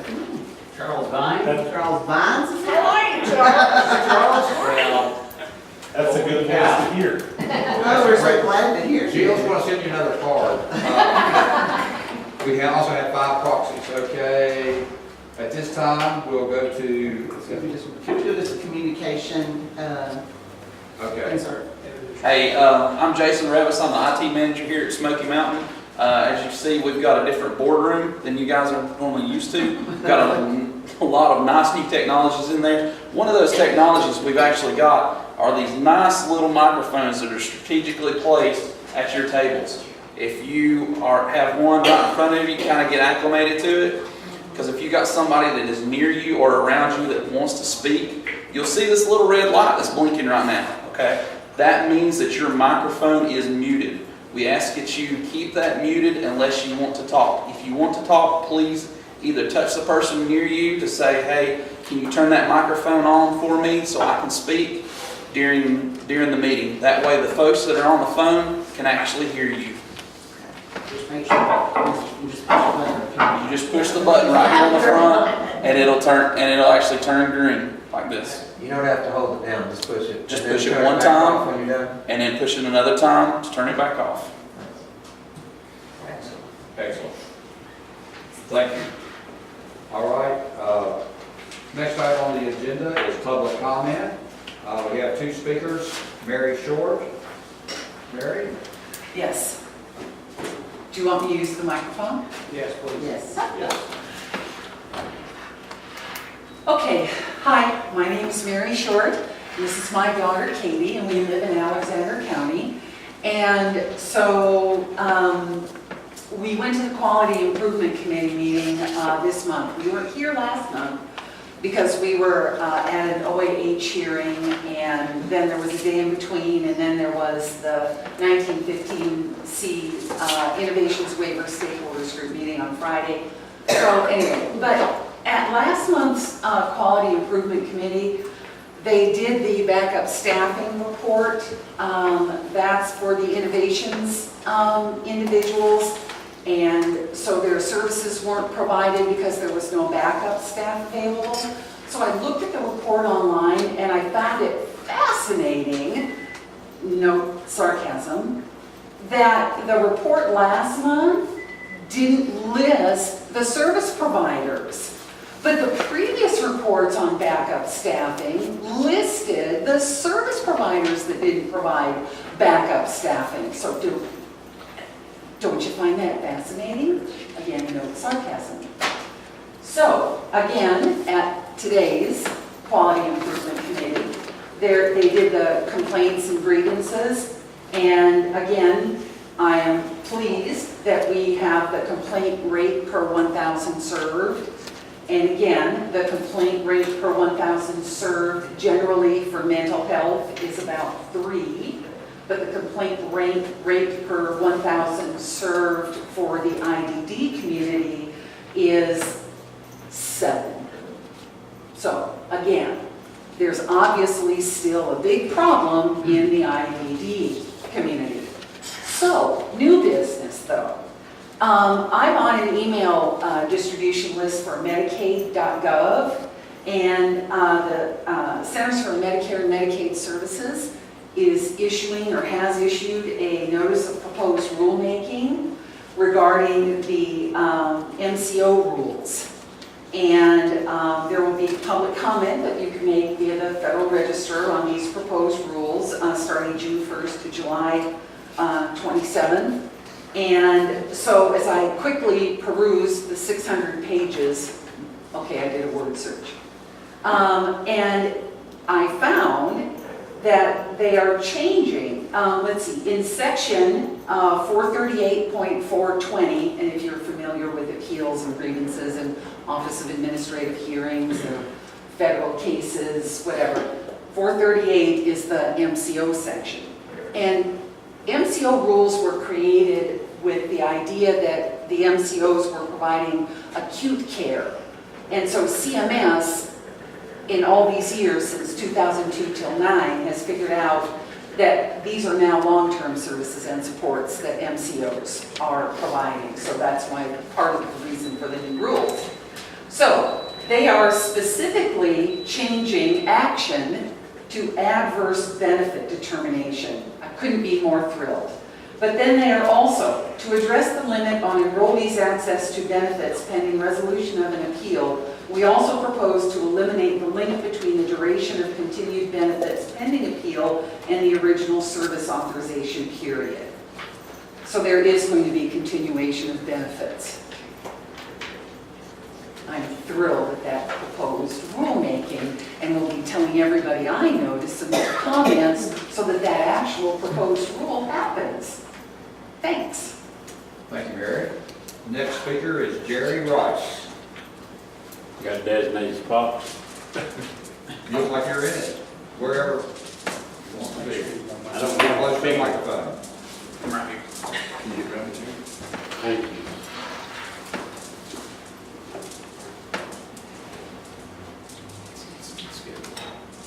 Thank you, Mr. Chairman.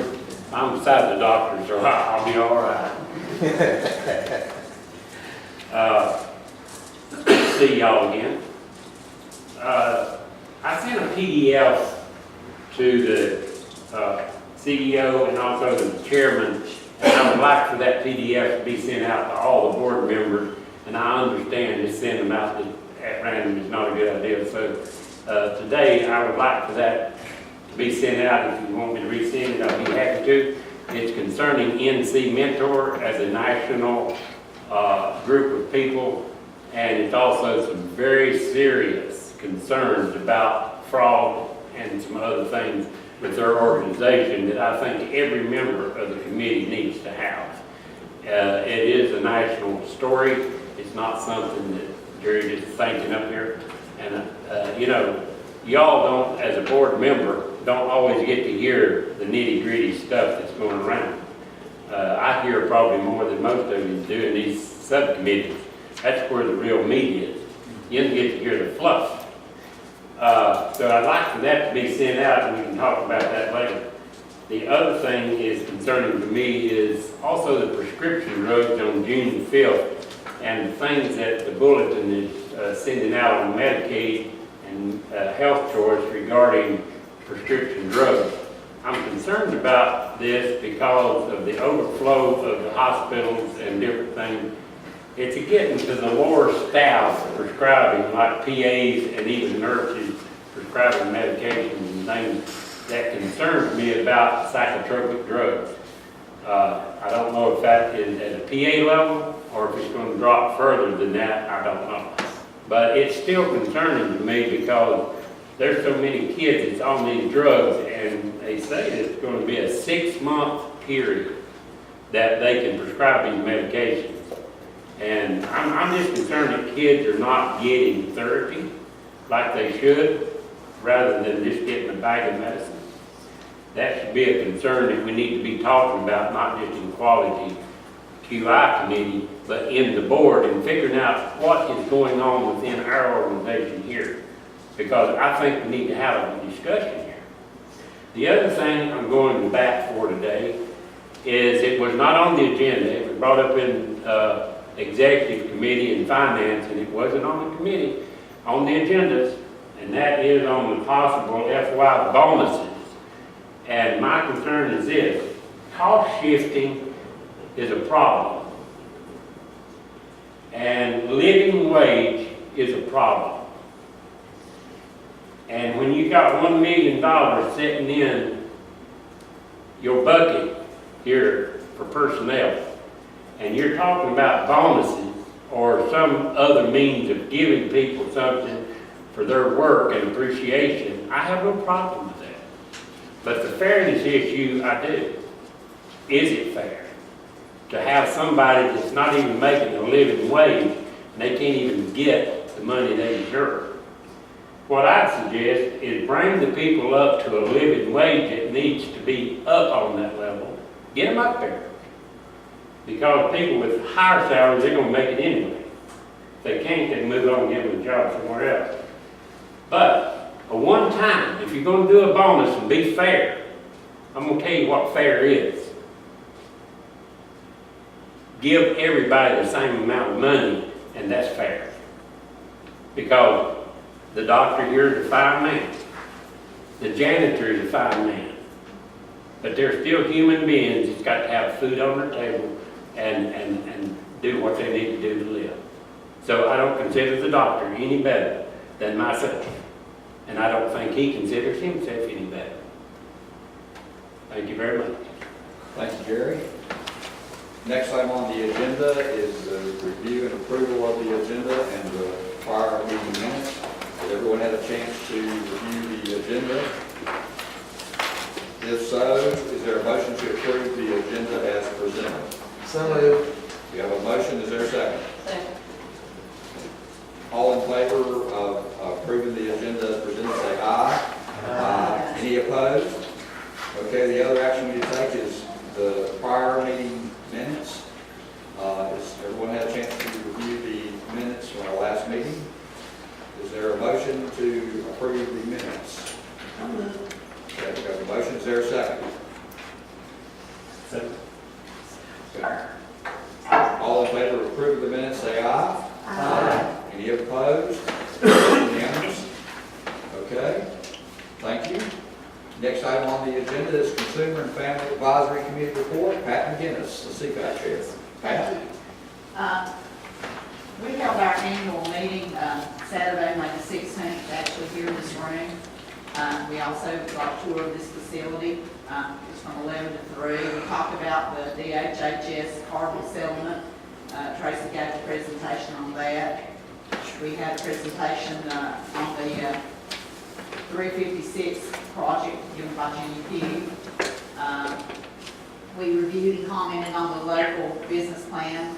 Christina gave us that presentation. We looked at gap analysis survey, and Christina was seeking input from CFAC on that. We also reviewed and commented on the proposed Smoky budget, which Fred presented on.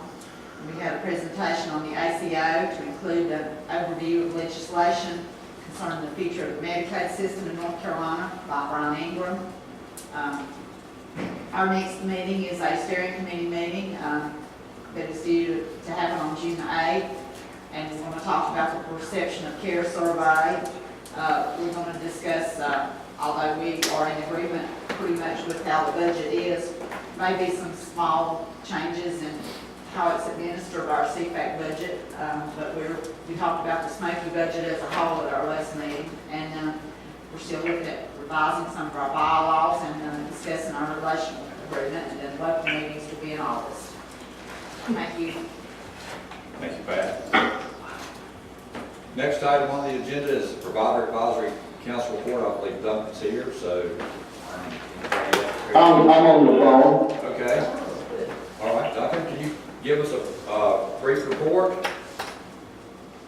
Absolutely. The Provider Advisory Council met on May 20th, was our last meeting. We are preparing to review the new Smoky Mountain Provider Operations Manual. We had a fair amount of discussion on participation or lack thereof with the Provider Council and a number of providers who are not attending. So we're looking for ways to encourage them to be a part of our network and work with us. We also talked about the request for an IDD-specific quarterly provider meeting. I know that's something that Smoky is working toward. There'll be a provider summit on September 30th at the Renaissance. We were introduced to the new integrated care director and consultant, Peter Reeves and Donna Izor. And we reviewed the gap analysis and stakeholder survey coming up, and also reviewed the new provider satisfaction survey and some of the quirks around it. Overall, real quickly, it was a lot better than the first one that came out. And those are the main issues that we went over at our last meeting. All right.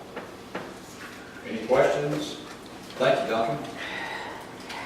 Our next item on the agenda is report of the Finance Committee and Chief Executive Officer. I'm sorry, I'm getting ahead of it. Internal Financial Controls and Compliance. This is our Chief Financial Officer, Fred, and also Tracy Hayes, our General Counsel. We'll know who's going first, but you have 15 minutes. I will amend that the presentation will be a tag team, so we'll do myself, Amanda, the Senior Director for Finance, and Tracy as well. So, all three. And Fred, just because I'm not sure who's been here at different times when we've talked about this, there's a little bit of a preamble with this. Yes. The preamble is, how to say this? There is an LME that has had some difficulties with the fraud issue to the east. So part of this is in reaction to assuring and communicating to the board what we have in place here. And it is also in recognition that an incident did occur here some years ago, how it was handled, and what systems and procedures are in place now to make sure events like that don't happen again. I am reminded. Thank you. So, what are we talking about when we talk about internal control? The clearest way to communicate it is to talk about the protection of financial resources and assets. At its foundation, when we do our work in finance, the basis of all of it is honest people doing trustworthy work. But I learned something in high school as I was going in high school in Midtown Manhattan, and I learned something from my Eastern European friends that said, trust but verify. It's one of those few little phrases that stuck with me over the years, and quite frankly are the basis of all internal controls and most of accounting itself. When we talk about fraud, there has to be one essential thing that occurs, and that is a financial transaction must occur from the organization to either a vendor for the purchase of a good or a service, to a staff person in the transfer of some financial assets, or to a provider or contractee for the many services that we provide for. So the systems that are in place are to provide checks and balances in reference to those particular transactions.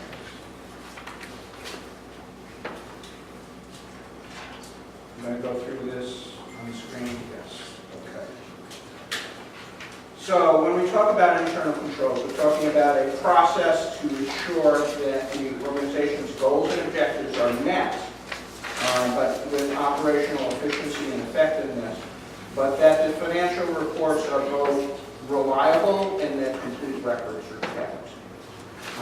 That staff are fully aware and compliant with existing rules, regulations, and laws, that we internally regulate ourselves with policies in addition to that, that our charge is the safeguarding of organizational assets, and we are always mindful of the risk management responsibilities that we share with the other members of the management group within the organization.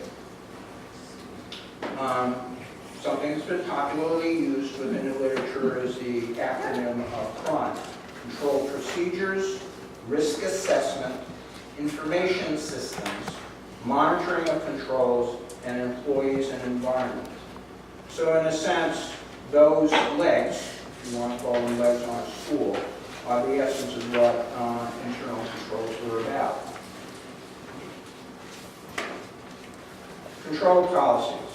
Well, control procedures rather. There are policies, procedures, and activities designated to meet financial reporting requirements and organizational objectives. They may have a designated function or activity.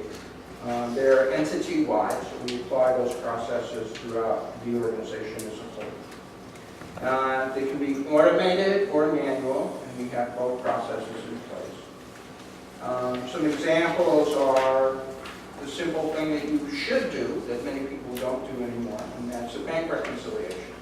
Meaning your records in terms of what you get from the bank for your own transactions. We segregate duties extensively. That's not really readily understood, but a person, for example, in one department, who sets up a vendor for payment can't be the same person who puts in an invoice. They can't be the same person that approves the transaction for payment. But those duties are distinct and they are separate. All of this is focused on both the prevention and detection through fraud. With that, I will transfer it to my better half. So some Smoky specific controls. Number one, we have a disbursement procedure. It's about 8 pages long, if you ever feel like some good reading. And that says what kind of payments we make and what kind of process we have to go through before those can be issued. So a lot of the segregation of duties are listed in there. We have an Alpha Provider Check Right Reconciliation Report. So each week we're paying $3 to $8 million to our providers. So it's important we have some kind of backup for that when we're reconciling. We have to have invoices being signed off for approval. So any professional services like landscaping or the work we had done on Ridgefield on this property, all of that has to be approved by the proper people. We do balance sheet account reconciliations. So on the balance sheet, you have your assets, liabilities, and fund balance. So we're reconciling those to make sure that the numbers are correct. We have payroll controls and review. So again, segregation of duties. We don't want one person doing the whole payroll process themselves. Cash receipts. We have to have at least 2 people opening an email. So checks can't be just taken out of an envelope and pocketed. Staff procedures, we're compiling procedures on every major duty that the staff do in finance. And so if we have turnover or if someone wants to change duties, that's all documented. Forms, so that's for workflow and proper approvals to be obtained. And purchase requisitions, we have an electronic system how purchase orders are approved. So there are different hierarchies in that. Okay, so documentation is very important with controls. This can be several different types, but Smoky specific, we have paper checks. We still do a lot of payments by paper check. Electronic fund transfers. All of our providers are paid this way. It's in their contracts. And journal entries. So all of these things have to be pre-numbered. I keep a log of all of those numbers so that nothing can go missing.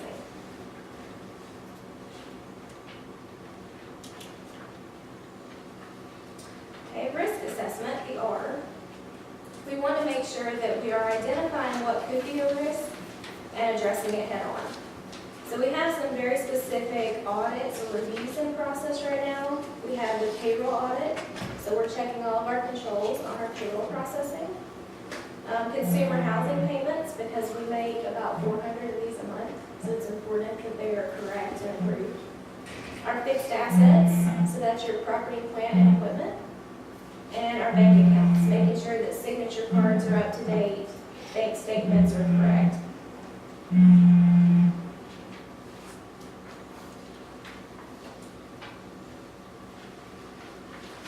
then the I, information systems. Since everything is going to be electronic these days, we have to have the right controls in place with all of our information systems. Smoky uses Microsoft Dynamics GP for our accounting, and then we have Alpha CM for our claims processing.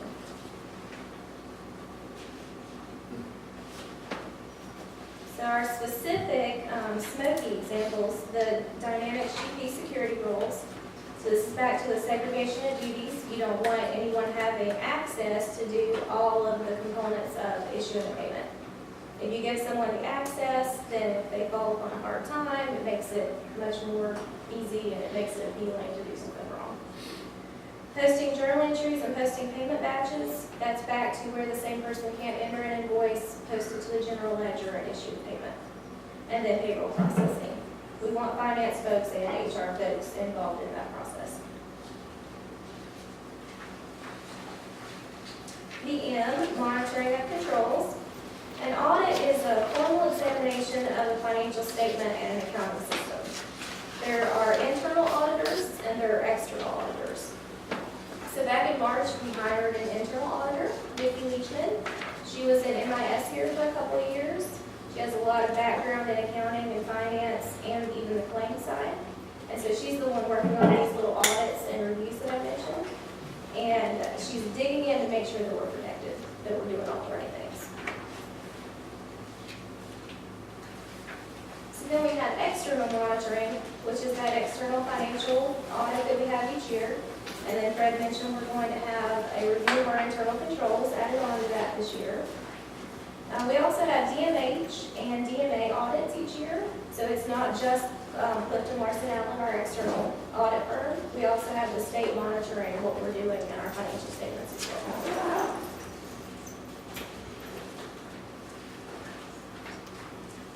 And then the E for employees and environment. Tracy, did you want to pick up here or the next one? I'll pick up on the next one. Okay. So for employees, we want to make sure we have good separation of duties. That's going to limit fraud, promote accuracy, clear assignment of responsibilities. If someone isn't clear on what they're supposed to do and how they're supposed to do it, then there's going to be a lot more room for error. And then with human resources, we want to pay good salaries so we attract good people. We want to make sure that they have the right background they need for the job and that they are reliable and ethical. Okay, I think we've already done compliance training for this year, so I don't want to spend a lot of time on that. But we did just want to emphasize that at Smoky, in terms of the E, the environment piece, that we are really actively trying to promote a culture of compliance at all levels of the organization. This is really a foundational component for us. It starts at new employee orientation, and we reiterate this constantly with our staff through training and other efforts. But it really starts at the top, and the organization has to behave ethically from the CEO all the way down, and that's really the focus of our compliance plan. So we have a written compliance plan that comes to the board every year for approval, so you guys will be seeing that, actually I think you'll be seeing that next month. We have a compliance committee that... I can't hear anything.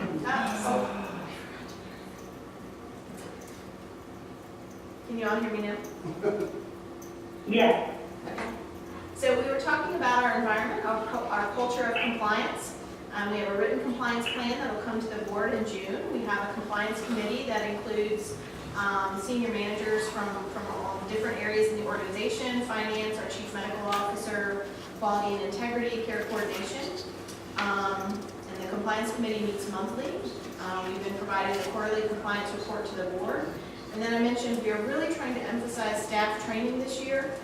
We've really beefed up our training on compliance and especially privacy and security, as it's one of the biggest risks facing the organization. So we do that at new employee orientation, and then we continue that annually. And in terms of our compliance, one of the things around the internal controls that's important is we have a pretty strict no retaliation policy. So employees are constantly being reminded and encouraged to report anything that they see that they are concerned about. And we very strictly enforce no retaliation. I've had once or twice, I've had employees come to me and say, my supervisor says I'm not allowed to report anything unless I go through them. And we emphasize, no, that's not the case. We have a no wrong door policy. Anybody can report anything to the compliance officer. They don't have to go through their supervisor because that would prevent people from reporting if in fact they were concerned about their supervisor. So it's no retaliation, no wrong door. We have a 24/7 compliance hotline. So if people want to report things anonymously, we encourage our staff to speak up and report openly, but if they are concerned about that and want to report anonymously, they can do that. And we also have the online option for doing that. There's obviously limitations with any internal controls, and a big one, of course, is collusion. We talked about the segregation of duties, which is a big piece on our financial controls, but if two people are colluding together, they can evade some of those internal controls. And then there's also the risk-benefit analysis and the cost. Internal controls are costly, not just in terms of money, but also the effect on productivity. When you implement certain controls, what does it do to the productivity of the organization? You have to hire more staff, there's more physical security, there's more information system security that can have an impact on productivity. So those are some of the limitations and barriers. We did have a fraud incident in 2013. The most common type of financial fraud would involve an employee creating a fake vendor that they can then make payments to, and those payments are going to themselves. And we did have that in September of 2013. It was immediately discovered pretty quickly by another Smoky accounting employee. They were using checks and a company credit card, making a payment to a vendor that was not a real vendor. There was a full investigation. The employee was terminated the next business day. Once it was confirmed, it was also reported to law enforcement, and the individual was prosecuted, and I believe he pled guilty. In fact, he did not have to go through a full trial. But it did result in us looking again at our internal controls back in 2013, and that's why we have such a really robust internal control mechanism here at Smoky. Because of that incident. We were very fortunate that it was a very small amount of money in the overall scheme of things. I think, at least what we're hearing, is that the incident with the other LME MCO is going to involve a much larger amount of money. So we really just want the board to be assured that we take this very seriously, the internal controls that we have in place here. What I would add is, I mentioned this at the Finance Committee, it is likely that there will be a media story about this other LME MCO. I've been told now for about 2 months that it's going to be next week, so I'm not sure what the meaning of a week is or something. But needless to say, I'm sure that'll cause a lot of stir out in the world. And, a lot of times we all get painted with the same brush. And as members of the board, of course, we want you prepared for any questions that people might have or issues that might emanate from that kind of media story. It is significant in the neighborhood of $500,000, and I did get a briefing on it. It's going to be all the bad things that you would think of. Let's just say, a lot of things that Fred and Amanda and Tracy mentioned is kind of one of each of those, and it did involve collusion. It got past the audits. So, one thing I think would be important for us to point out is, and Tracy really touched on this, are you going to prevent fraud or embezzlement? No, you're not, unless you want to grind the organization to a halt. And of course, we kid Tracy about that all the time. All the good advice that she gave us every day, we would just stop. But that's her job, and that's kind of Fred's job some days. So it's balancing that. What you want to have happen is that very early on it gets caught. And in fact, in our case, that did occur. In the case of this other organization, it went on for some period of time, again, because it involved collusion. It was the CFO. It was a staff accountant. All of these things, you can see how these things can contribute to make a situation worse, and they are not in your complete control. So, we're never going to try to say that, but by the same token, we take, very significant measures to try to minimize the risk on that. So it was really the point of wanting to highlight this today. So, if people have any questions. We're trying to keep to a very strict schedule today, and we are actually ahead of schedule. Taking time to say that. There was one question. So do you have time for one quick question? Yes. I'm going to write it down. You talked about the different people and Segregation of duties. Yes, segregation of duties. Is the same external auditor, you call that person by name, that company by name, is the same external auditor used year after year? Not really. There's a reason I phrase it that way. Western had a different auditor than Smoky did. Smoky has changed its principles in terms of who they audit with. So, and then we do a review year to year to say whether we should consider someone else. We did go through a process this last year reconsidering who our auditor was. Stayed with the same firm, but went with different principles. You know, part of this is, just honestly, we're in a real kind of niche business here. Not a lot of people, have experience dealing with organizations like us, so there's kind of that factor to it. So, you're more inclined to want to deal with an accounting firm that, doesn't have a holistic learning curve around, just understanding how the organization functions versus, obviously the risk with familiarity, so. But that is one thing that they recommend, isn't it, for organizations to periodically change your external auditor so that you do have a chance to have a new look at the same thing, so. Right, that is correct. Okay. Thank you. Moving right along, report of the Finance Committee and Chief Finance Officer. Judy, turn it over to you. Judy Bowden.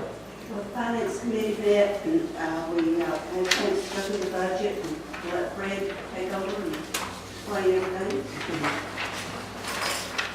Two major assignments today, so that I will try to do it expeditiously. One is to present the financials. I always need that reminder, don't I? One is to review the financials as of the end of March, and the other is to present the proposed budget for FY16. So that being said, let's proceed. I'll start with the balance sheet, which is my fingers work. No. Think. I don't know who chose that, but it seems to be a smoky ritual. Cash and checking and interest account at 78.4 million. The cash health reimbursement account is at 13.7. The accounts receivable Medicaid waiver, which we've been religiously following, stands at 11.4. This is a full accounting of the accounts receivable. There's no allowance for doubtful accounts here. There was a blip in February payment, so that is part of why this did jump up. In April, you will see a significant reduction. In terms of the liability side, account payables are at 7.4 million. Accounts payable, IBNR, this is incurred but not reported on the Medicaid side, stands at $16 million. Moving to the fund balance of the balance sheet, I'll just go through the bottom current year on Medicaid in terms of earnings. It stands at 15.76 million. Prior year Medicaid 23.2, 23.3, and prior year's other funds at 20 million.6. Any question in reference to the balance sheet? Hearing none. Fred? Yes. The committed funds, the board committed Western Highlands. How long is that going to remain on there? If I remember, is this the one that's for payments, or funds that could be needed to make payments on past? How long will that remain active? Hopefully we'll get most of that resolved during this accounting period, but I can't give you absolute assurances of that. Some of these liabilities or potentials can stay on the books for some time. Okay. And then the other one was the one right above it for this facility. Are we winding down what we're doing on this building? We are winding down. There is a report later in the financials being presented, expenditures to date. I won't say that we're done, but we're close to being done. So does it look like we're going to have close to that amount that can go for other purposes? No, I think the full expenditure, a full expenditures for the building will be less than $2 million when all is said and done. So certainly we will not use the entire commitment that was stated here on the balance sheet needed. That's what I'm saying, so you're gonna have some excess that can be, Say that again? so in other words, you're gonna have some excess that can Well, let's not call it excess. There's a reason why I'm phrasing it that way. One is, there's a back area in which MIS is moving into that does need to be addressed and that needs to be remodeled. We have not completely moved from 356, and some 40 staff thereabouts, Robert would know better than I, will be relocated here. There's also the substantial potential of expanding space in this existing building to accommodate that staff and some other things as well. So one should always think about Smoky as an evolving entity. Thank you. Actually, I think it was Nancy, maybe you brought that up last month about the site expansion yet, and we do have, I did talk to the sort of the broker that works with us, and we're working on some adjacent space over at Wellforce. Okay, moving to the yellow sheet, the analysis of revenue and expenditures. I won't go through it all, but I will start with, to the left, the total Medicaid part column. Medicaid service revenue stands at $198.1 million, expenses of $186.8, and revenue over expense at approximately $11.3. On the administrative side, revenue, this is Medicaid revenue we're talking about, $26.7 million, expenses of $22.2, with revenue over expense at approximately $4.5. So net operating on the Medicaid side only, we're talking about $15.8 million year-to-date as of March 31st. On the state and federal side, service revenue of $42.9 million, expenses of $39.4, so revenue over expense of approximately $3.5 million. On the administrative side, revenue of $4.14 million, expenses of $4.40 million, which means that expenditures were over revenue on the administrative side for state and federal of approximately $257,000. Moving all the way over to the right column on the total. Total service revenue from all sources stands year-to-date as of March 31st at $245.2 million. Expenses at $231.1. Revenue over expense then at $14.1 million or thereabouts. On the administrative side, from all sources, $31.4 million in revenue, expenses of $26.6, and revenue over expense of $4.8 million. So net of all of operations, revenue over expense standing at the end of March at $18.9 million. Questions? Does that go into fund balance, or is that Well, we're not at year end yet. okay? Okay, so typically speaking, at year end, what is not expended would go into fund balance. And there are rules in reference to utilization of fund balance. Thank you. The next sheet is the clinical services budget on the Medicaid side. I won't go into it in detail except to summarize things on a higher level, and that is on the Medicaid B side, which is where most of the mental health services are. We are over budgeted by approximately $500,000. On the innovation services side, the other direction to the good of approximately $700,000+. Way under expended in terms of 1915B3 waiver related services. So for a net revenue over expense on the Medicaid services side, year to date as of March 31st at 3.4.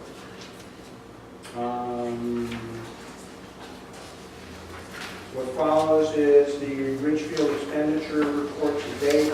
In terms of categorization, they're stated on the report itself. In terms of the financials, the total effect year to date would approximately be $1.8 million thereabouts. Please note that this report is as of April 30th. It is an April 30th report. It is not as recommended one. So I would expect some trickle for the balance of this fiscal year as far as Richfield is concerned, and then everything else would be an additional project be specified. Questions? I will not spend any extensive time in reference to the dashboards unless people have a specific question. I will review two, and that's the Medicaid current ratio. Current ratio is assets over liabilities. You always want your assets to be greater than your liabilities, and these are current assets, so that's stuff that is liquid, like cash or investment instruments, and they stand at 3.08 on the Medicaid side, and overall for all funding sources at 3.7. Questions about any of the dashboards or any of the presentations today?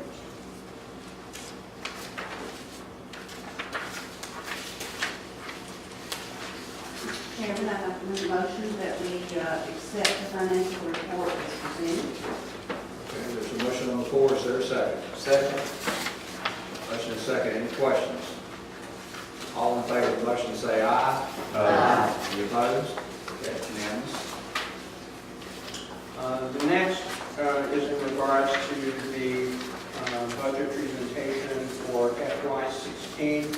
A reminder that this cannot be formally voted upon for another 30 days at the next board meeting.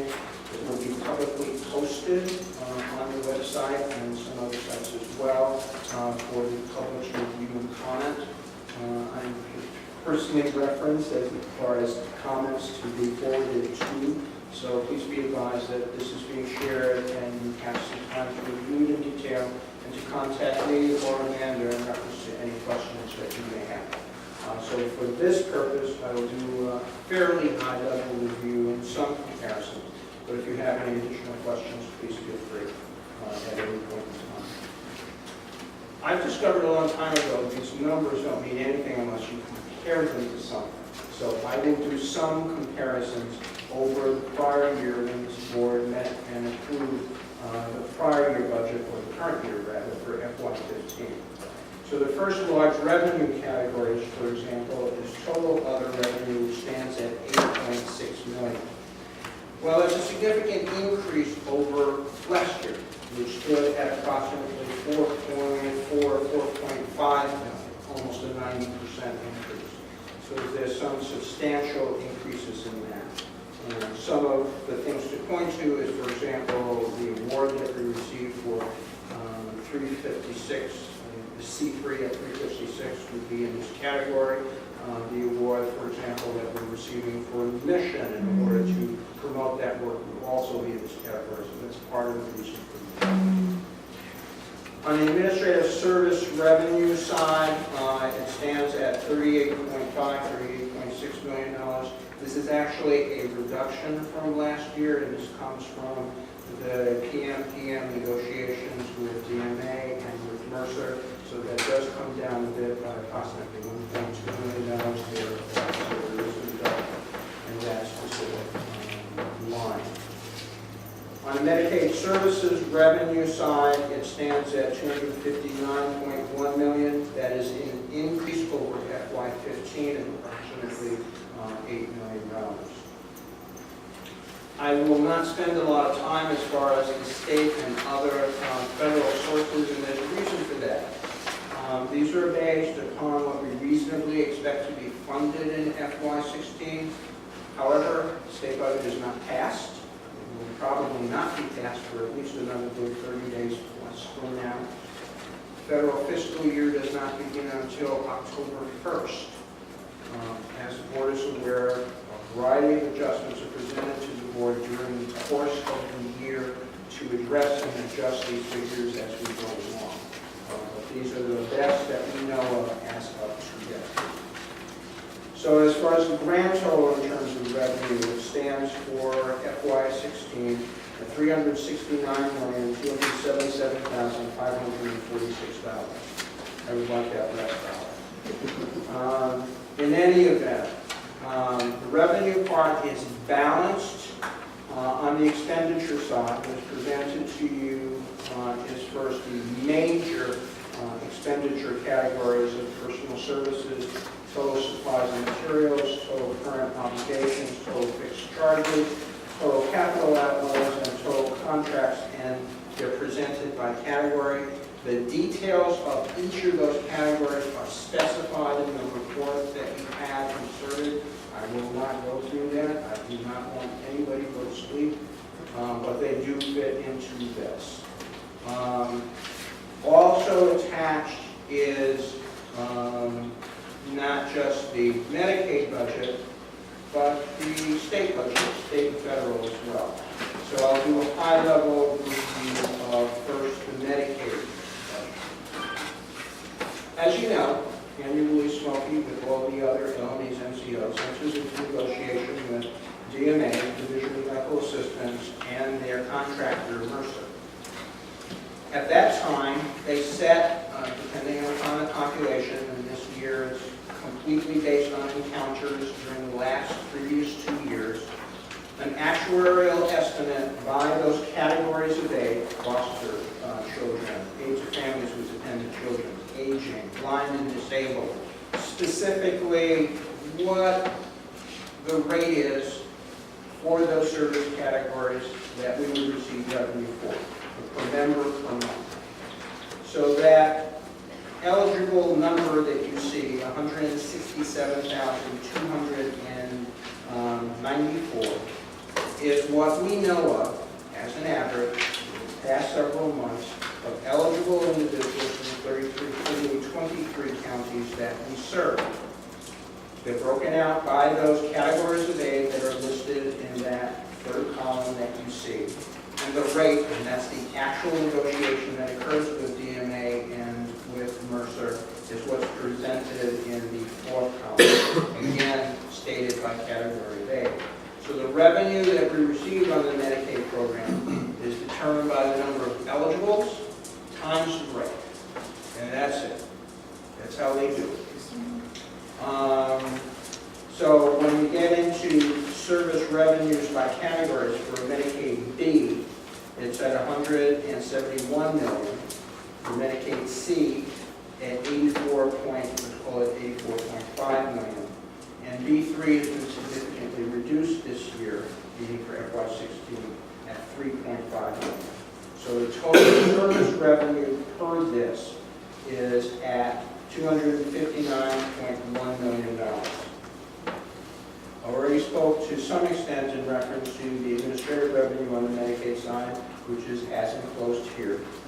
And the risk reserve is always 2% of all of the Medicaid revenue that the agency has been contractually agreed to, of about approximately 5.9 million, let's call it 6. So the total Medicaid capitation revenue that we anticipate for FY16 stands at $298.1 million. And I say to you, and I will say over and over again, this is dependent upon the actual eligibles in our 23 counties, month by month, times the rate.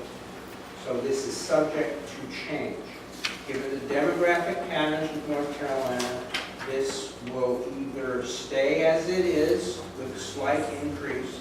If you want to say there's a possibility of it going down, I don't see that happening because North Carolina is growing. And unfortunately, the Medicaid population within our region is also growing. But this is based on the eligibles that we best know of as an average for the last several months that this budget is being based on. As we proceed through the course of the year, these numbers will be adjusted accordingly as we experience them. Questions? You guys are nice. On the right side, we have to massage all these numbers into the actual services that we fund. So part of this is from Mercer, part of this is our own internal determination of how much is going to be expended in inpatient, MSD, and outpatient. And this is actively managed by a team that includes both clinical folks and financial folks as we go through the years to see how we're doing in each one of those categories and adjusting the numbers as we need be, but the revenue is the revenue, and that's what we have to work on in terms of the sheet in fine print is what the state and federal looks like of the equation. You'll notice it's the smaller part of the pie. Almost 300 million on the federal side, and on the state and federal side, we are only talking about, don't worry, I'm not going to take that. We are only talking about $63 million. Now, the largest percent of that is in single stream, which means we have some discretion in terms of the actual population that's served, the actual age group that's served, the actual disability that's served. However, as you see from all of those line items, some of them are quite specific. And it's those things that have oftentimes the hardest things to manage, and that is to make sure that to the funding level that we receive, we actually provide the services that consumers have the right to within what we are rewarded. And that becomes a balancing act, quite frankly. The final sheet is, as far as the administrative services side, our largest single expenditure, and that is on staff. As we began FY15, we stood at a headcount of 466, 467. That was at the beginning of the year that we budgeted. We ended the year at approximately 473. This plan presents a total headcount of 487.5, thereabouts. Please keep in mind that not all of these are serviced through administrative services dollars. Some of them are service dollars.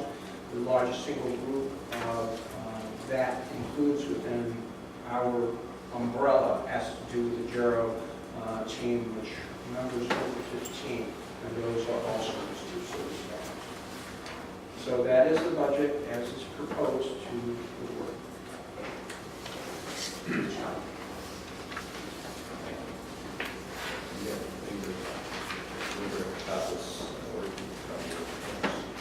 Yes, we need to talk about the possible fiscal year 15, I don't really want to call them bonuses, but payroll enhancements.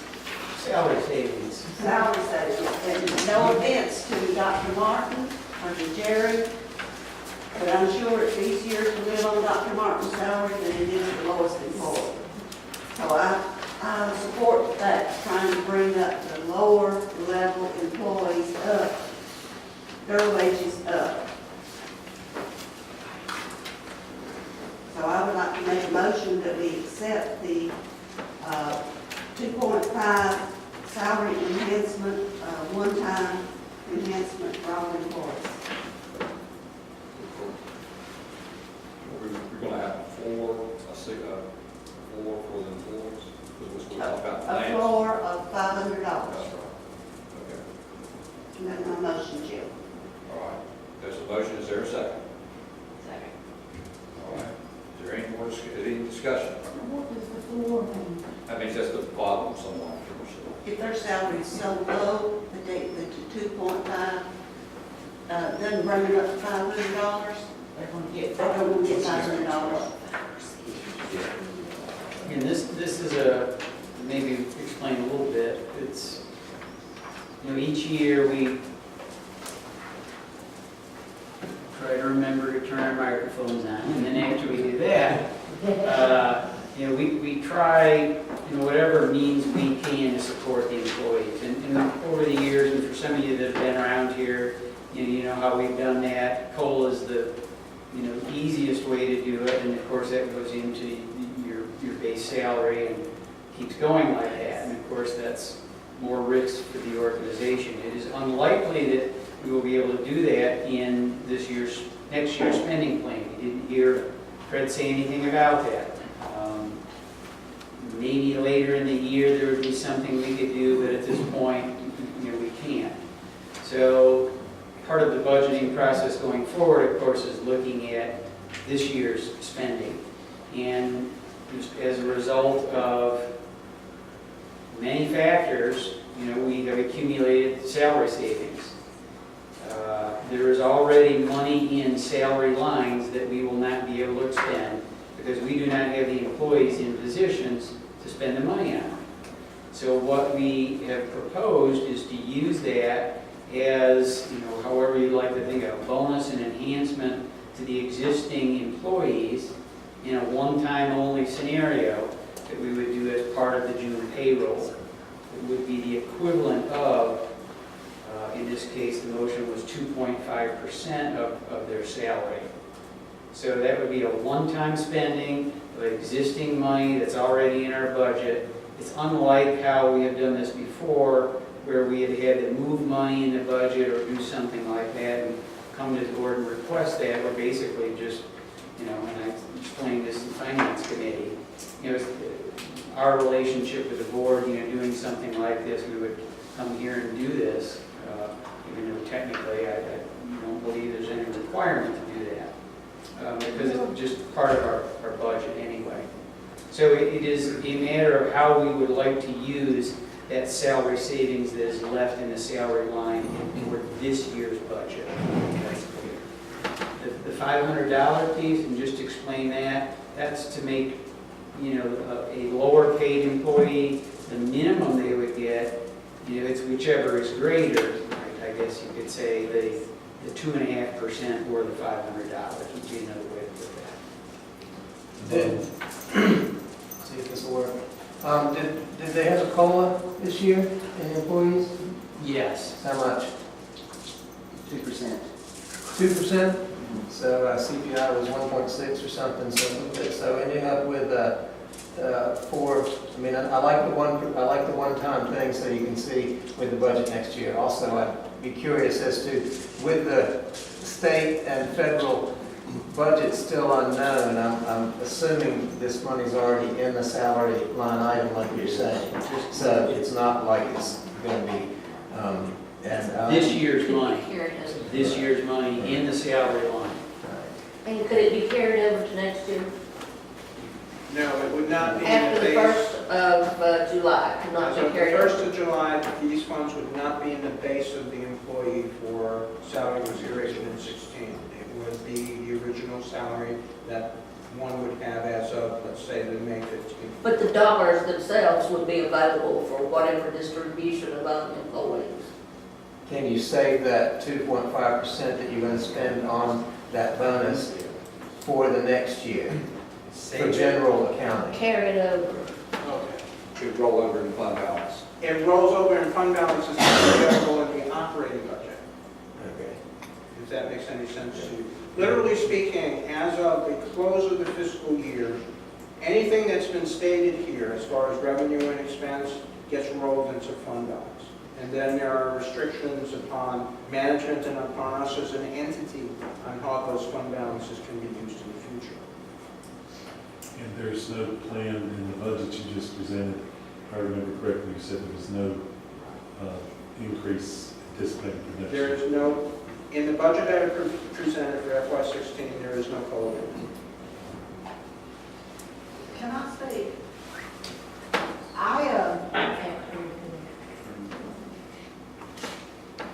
I get emails from a lot of people from a lot of different places throughout the state.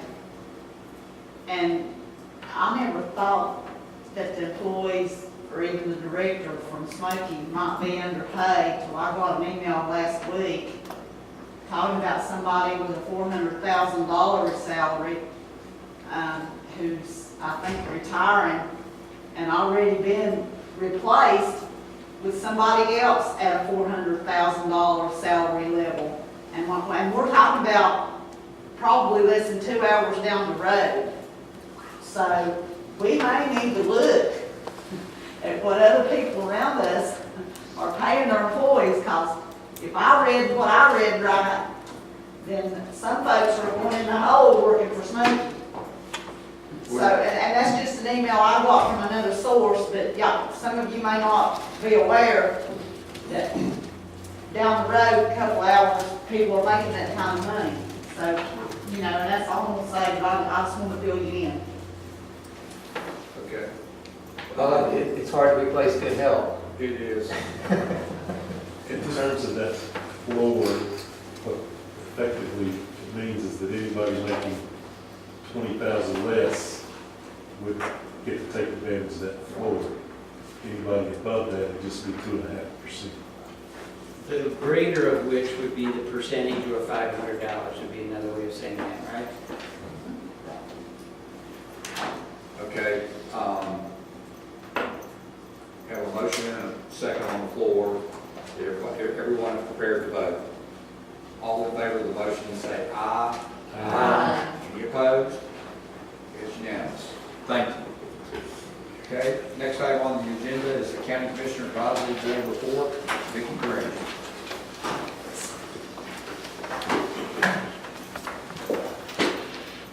I'm trying to get a green light.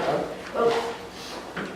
Okay, I have a green light. Thank you, Mr. Chairman. I will try to catch up with the time. I don't have 5 minutes worth of things to say, but Ira was there, Billy was there. Judy, were you there too? Yes. Okay. We had a smaller group than we had in February, but it was a very informative meeting. We talked about the comprehensive care centers, the service providers from throughout Smoky's service area were there, including the wonderful Duncan Sumter from Appalachian. As a county commissioner myself, I learned of an opportunity where the county could potentially obtain services to evaluate inmates at our jail when they come in. So I assume we will be in a similar learning mode in the future. Billy or Ira or Judy, anything there? It was a good meeting. Yes, it was. Yeah, it's good to keep those commissioners involved and updated too, because they're on the front lines too, so. It was good to meet all the service providers. Yes. They're pretty good. Thank you. Next item on the agenda is performance and quality committee report. Michael, are you going to give the report or? Well, I'm the chair, this was my first meeting as chair, so I'll wing it as best I can. Hopefully Michael and the others will chip in when I leave out. We did review the monthly reports of the performance grid, the monthly DHS report, and the quarterly grievance reports, and we had some pretty good discussion about the metrics and how we could tweak that a little bit. Julie's going to come back next month, with some more micro-targeting or something in that data to see how some of those, if it's the providers or the clients or which part of the grievances, because some of those categories kind of all came together. So there's some more data there, but we were encouraged by a program that Dr. Heck was talking about here. Do you want to speak to that at all? I don't know if the whole board knows about it or needs to hear about that. Well, just briefly, we're talking about, how the one of the things that shows up in the report is access issues. And if the access issues are lumped between patients who don't get it or people who don't get an appointment versus, or including those who actually don't show for their appointments. And one of the creative things I think that we're doing as a pilot project at Smoky with MAHEC and Mission and the county is this 1300 project, where if our clients don't show up for their visits, we go get them, and that includes if they live under the bridge. And it just accepts the reality that, the old way of thinking about people with mental health disorders, well, if they don't want to be helped, we can't draw them to the water. This is a much different approach. This is the approach that says, they don't come to the water because they don't know they're thirsty yet. And it's a matter of actually going out and getting them and wrapping around them. It actually is better service. It's more cost effective than frequent visits to the emergency department in the hospital. And so if it works, the idea would be, could it be expanded to other places? And we hope that it'll actually, we're studying the heck out of it, so we're hoping that it'll actually show a good return on investment, both for for human suffering, but also for the cost of care. So that's something I'd like to see in more of the counties. It's nice that it's going on here, and I think that'd be looking at how we can be a better provider. So I'm sorry. Glad to be on that committee, and hopefully I'll be a little more informed next time. Since we've got so much extra time, I'll give you a respect. We love to do that in other communities. The challenge is we don't work in a system right now which reinforces those kinds of activities from a financing perspective. At the risk of going into, a 2-hour dissertation where, people would fall asleep after 2 minutes, I might keep talking. And that's the rub, and the whole Medicaid reform issue really has at its core, and Dr. Heck and I and folks from Mission, have talked about this before. It's really trying to align the financing with benefit plans that would allow activities like this grant program to be the norm, rather than the exception that requires additional generosity from, in this case, Buncombe County, who deserves a tremendous amount of credit. We're doing this because Buncombe County is funding it. I mean, we're contributing as well as MADAC, but the lion's share of it is from them, out of their just will to do better. And great for them, great for this area, but I get it. It'd be great if we could do this every place, and that is exactly our goal. And I'll turn my microphone. Well, it's a catch-22 because the savings don't necessarily go to the people who spend the money on making the program. On the other hand, if you look at the big picture, it is something that we should be doing. So I'll encourage this in my county too, and I don't know if it could even be as simple as the DSS and Apple Card in our county doing that kind of, working together, and that coordination does keep from duplication of services. But in the rural part, and Buncombe is different, than it's more urban than most of the counties in the catchment area, and transportation for low-income people is becoming more and more of a burden. And getting worse for the Raleigh. One of the things we talked about though is if we could form some strategic partnerships and apply for some grants. I mean, there are organizations like Community Foundation of Western North Carolina, places like that. If you could apply for grants for extra vans, and maybe you could partner with DSSs to say, if we can get you these vans, can your counties pony up using the carrot that in the end, for example, most of these counties are spending tons of money on their sheriff's department in the ERs and, riding up and down the road transporting clients. In the long term, you can spend a little bit extra money paying for an extra transportation person. With these vans we're giving you, maybe you could save in the long term on folks who are in crisis because they're getting the help they need ongoing, as opposed to, so I think we have to think out of the box and get these folks to partner with us, say these folks, our counties, and so forth. Thank you. And you do need the counties to realize they're going to get a savings even though it's indirect. And it's a hard sell for these counties. I mean, we've seen this over the years I've been on, trying to get them to put more money into mental health. So you pay one way or the other. So I would just like to offer, based on what Dr. Heck said, I think the one thing we can take from this project, many things we're going to take from the 13-minute project, is that the data, the outcomes, and the learning to come to any of the county commissioner boards or county community meetings. I mean, I've been able to have the privilege to touch this quite closely and have seen the benefits of it and just seen the culture it has changed. Yes, there was money put up, no doubt, and that's a piece of it. But Brian and I were in every county yesterday talking about every Watauga, Billy up there at a community thing, and there is we probably, we struggle in the board meetings because of time. I'm sitting here thinking, Rick said, hurry up, to really talk more about some of the things that are going on. But I would say that we do need to showcase this. There is something going on in Wilkes. That's the only place in our whole area this particular kind of thing's going on in a different way. So, but, please help us be able to come and present and talk about things, because sometimes it starts with a conversation. So, and we have lots of data. So, thank you. So,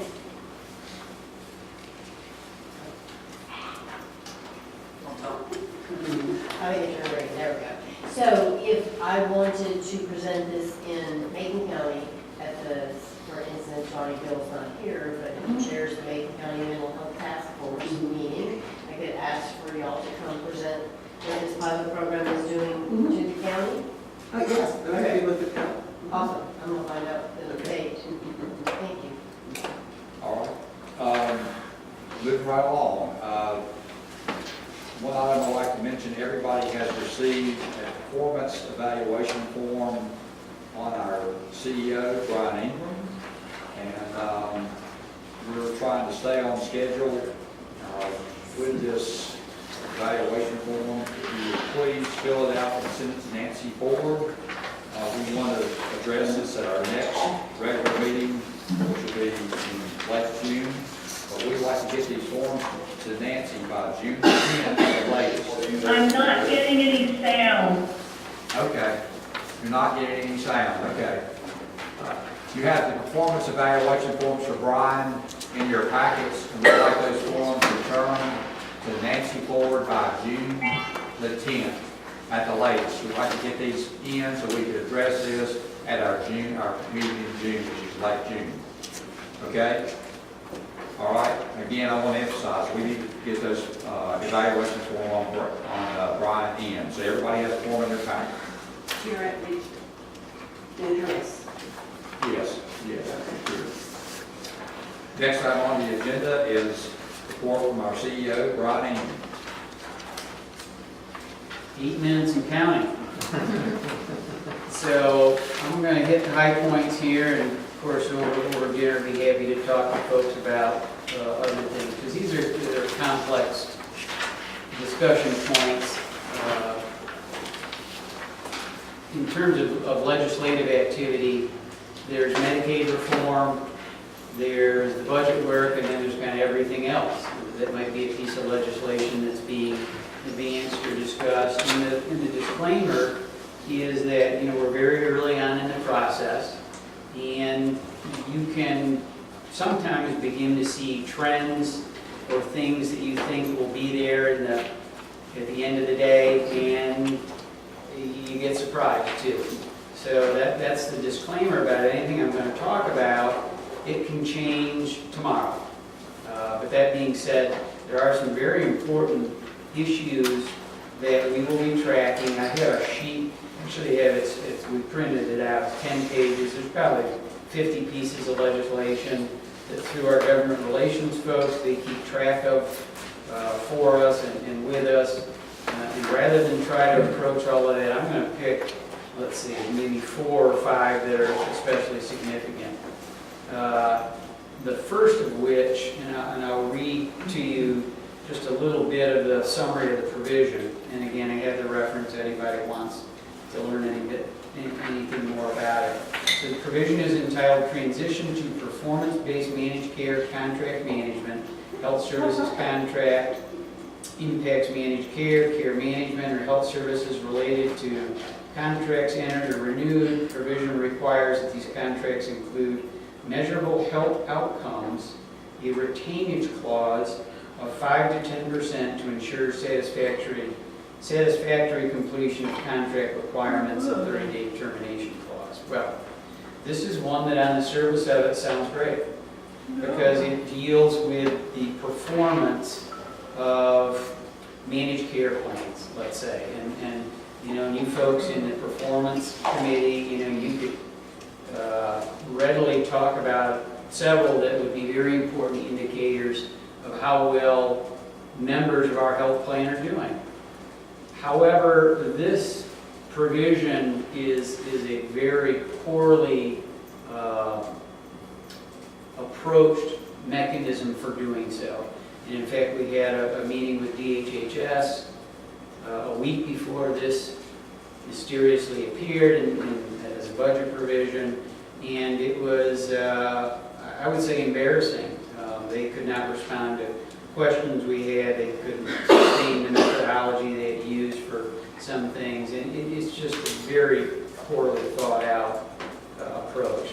Now, that is not the kind of elevator speech you can have when you're trying to talk about these things. Fortunately, it was Dobson had this removed, so there was an amendment to remove this. Could this come back? Sure it could, because it looks appealing, and somebody could explain it not quite the right way, and, you know, holy cow, here we have a real firefight on our hands, so we'll be watching that one very closely. Call that 5% withhold. Let's see, we have, the provision is entitled Consolidation of LME MCO. Department of Health and Human Services, Division of Mental Health, DESA shall consolidate the existing LME MCOs to no more than 5 by July 1st, 2017. The department shall report the legislative oversight by January 15, 2016. And very little else language in the bill. You might note that the number has been changed from 4 to 5, which I would say is a strong statement about our efforts here. This was a complete surprise. I was in a meeting actually in Greensboro, and people were getting text messages and emails about this amendment that was introduced by Nelson Dollar. And it would appear that there will be some continued effort around consolidation. The criteria by which it will be done remains unknown at this time. You may remember me referencing the TARP bill, the senator, I believe, from Mecklenburg, who introduced kind of a wild hair, red herring bill early on that didn't really go anywhere about consolidation. It wouldn't be unlikely for some of the language from that bill, I think, to be borrowed and used in here. If the House has done this, you can bet the Senate is probably going to support it. So again, as far as predicting where we're going with this, you know, what would that mean to Smokey? That will be a good conversation that we'll have over time. I think we are well thought of in terms of the efforts that we have been about with MAHEC and Mission, and that there is certainly an appreciation for sustaining us in that same manner. However, any of this can change at any time. There's no criteria for how this would be done. So this will be a very important story to unfold. There is, this one I'm not even going to mention to you, other than that Tracy deserves some appreciation here on a kind of a crazy bill, LME MCO out-of-network agreement. It started off being about Medicaid county of residence, and it morphed into something else, and then they dropped the whole piece of it. I think probably at the time that we come to approaching an 1115 waiver, which I believe will occur, we'll see a lot of legislative activity that would reorganize the association of Medicaid eligibility with residency with individuals. It's really kind of a messy thing now, and it would take a lot to unravel that without going into a lot of details. Both, you know, counties were upset by this proposed legislation. We would have moved around tens of millions of dollars in our capitation. And again, it's just kind of an example of people, I think, trying to do something to make something better, but, you know, not understanding, you know, gigantic consequences. I think it's been beaten into kind of a place where hopefully it'll be okay. It won't bite off this big piece, and what does go forward will do no harm, let's say. Just trying to be fair on that one. Here's a big one. Provision is entitled Eliminate 2% Funding of LME MCO Risk Reserve. And let me explain this. In the original waiver agreement that the state had with CMS, of course there had to be a way to accumulate risk reserve that would satisfy CMS in believing that, you know, if the floor dropped out, that there would be some ability to cover the basis financially. And of course, in any kind of a managed care plan, this is essential. You understand the business we're in. and how important that is. So what are the ways that that can be done? You can purchase insurance, which is very expensive, and it's kind of like throwing the money away, you might say. Instead, what the state said was that we will contribute 2% towards the total capitation towards attaining a 15% risk reserve, which would be what was proposed and agreed to by CMS. And over time, by contributing this 2%, actually each month, will accumulate to that amount over time, and that will be a good way to manage the need for risk reserve, and that was agreed to. Well, this provision would eliminate the state's contribution of that. And you can understand why there's interest in doing that, because it would save money, probably. And there's a lot of technical and legal issues around this, so I'm oversimplifying.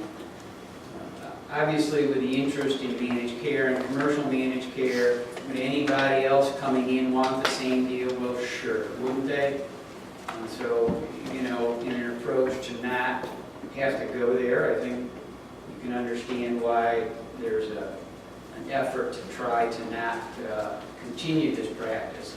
So it would have gigantic consequences. I mean, just real quickly for us, our total need for risk reserve is in the order of north of $40 million. And currently, as of June, I think the calculations are we would have about 26 million.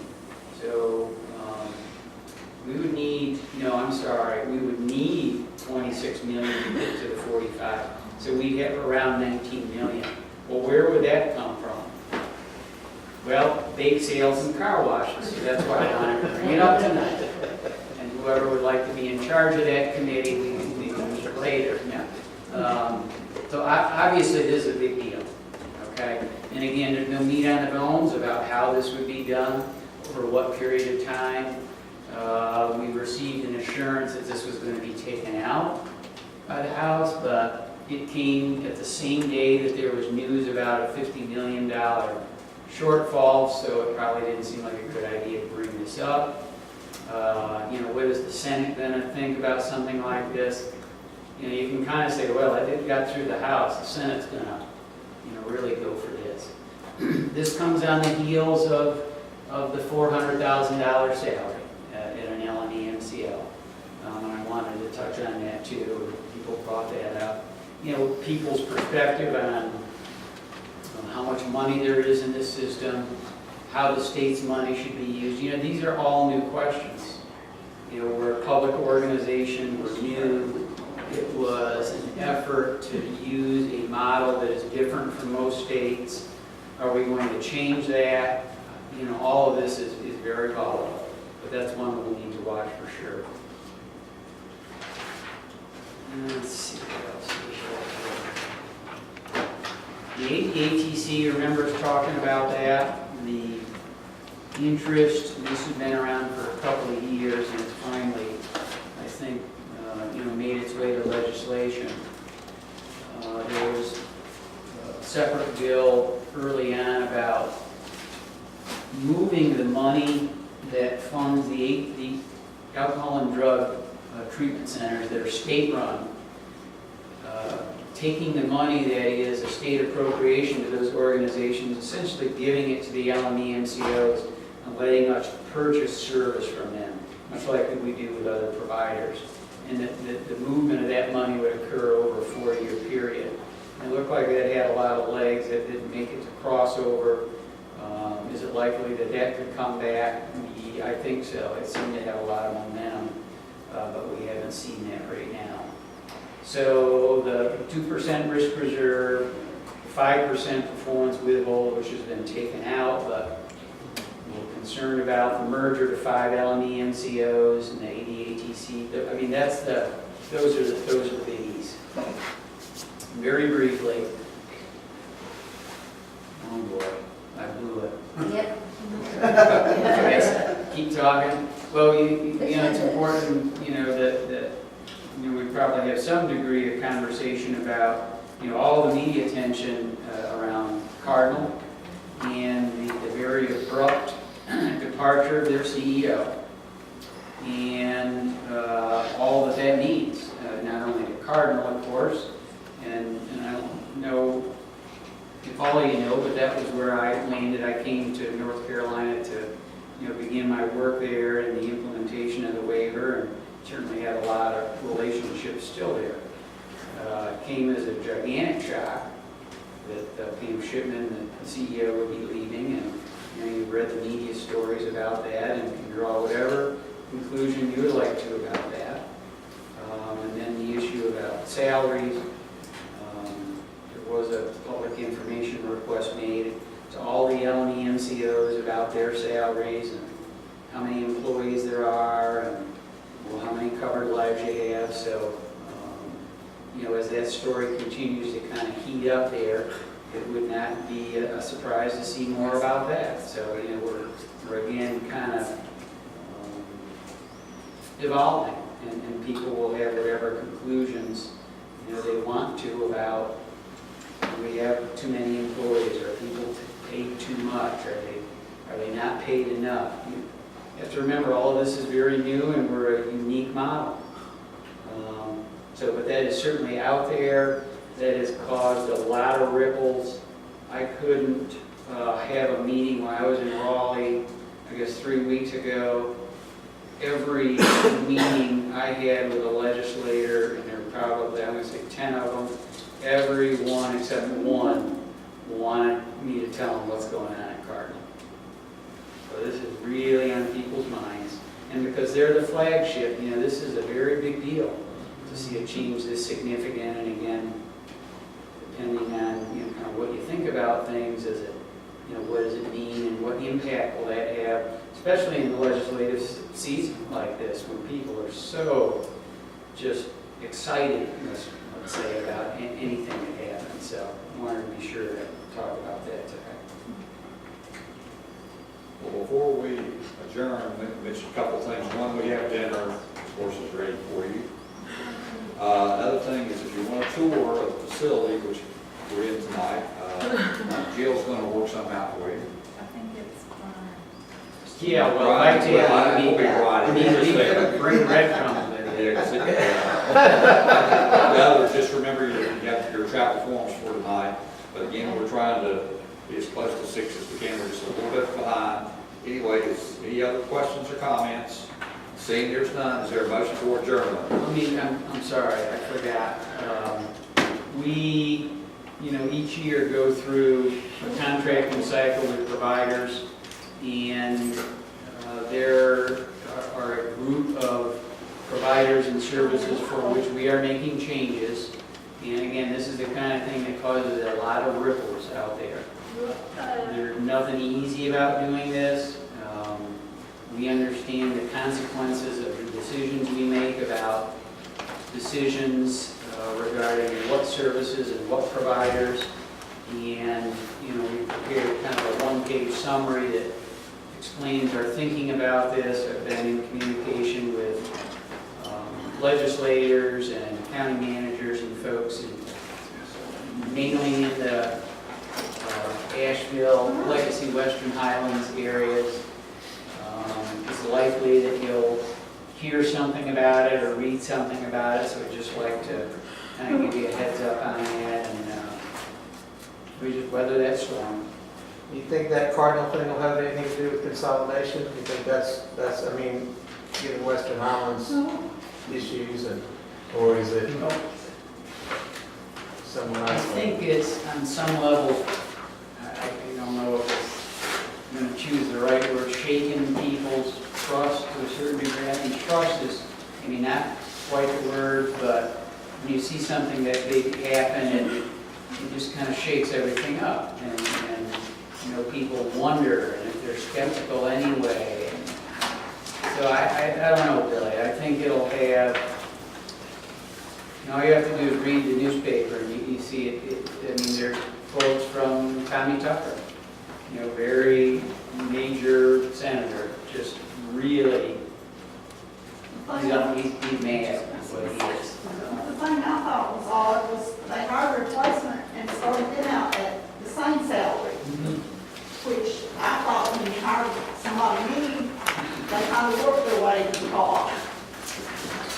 But I don't know, that might be the going rate. I'm not putting anybody down, but I like to have a job myself, not Was there a motion to adjourn? Is there a motion to adjourn? Is that yours? Yes. Okay, second. Okay, all in favor, say aye. Aye. Don't forget, we have to. I'm good for something. Is that going to be at the same time, or what? So we got to Yeah, eat white.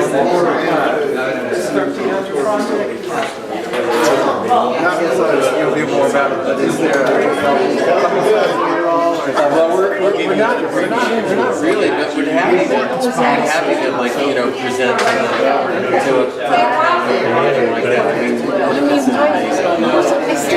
I'd like to learn. This was a real board. Wow. Did they just we're in the middle of we have some preliminary. I am not. I mean, look at that. That's Jerry.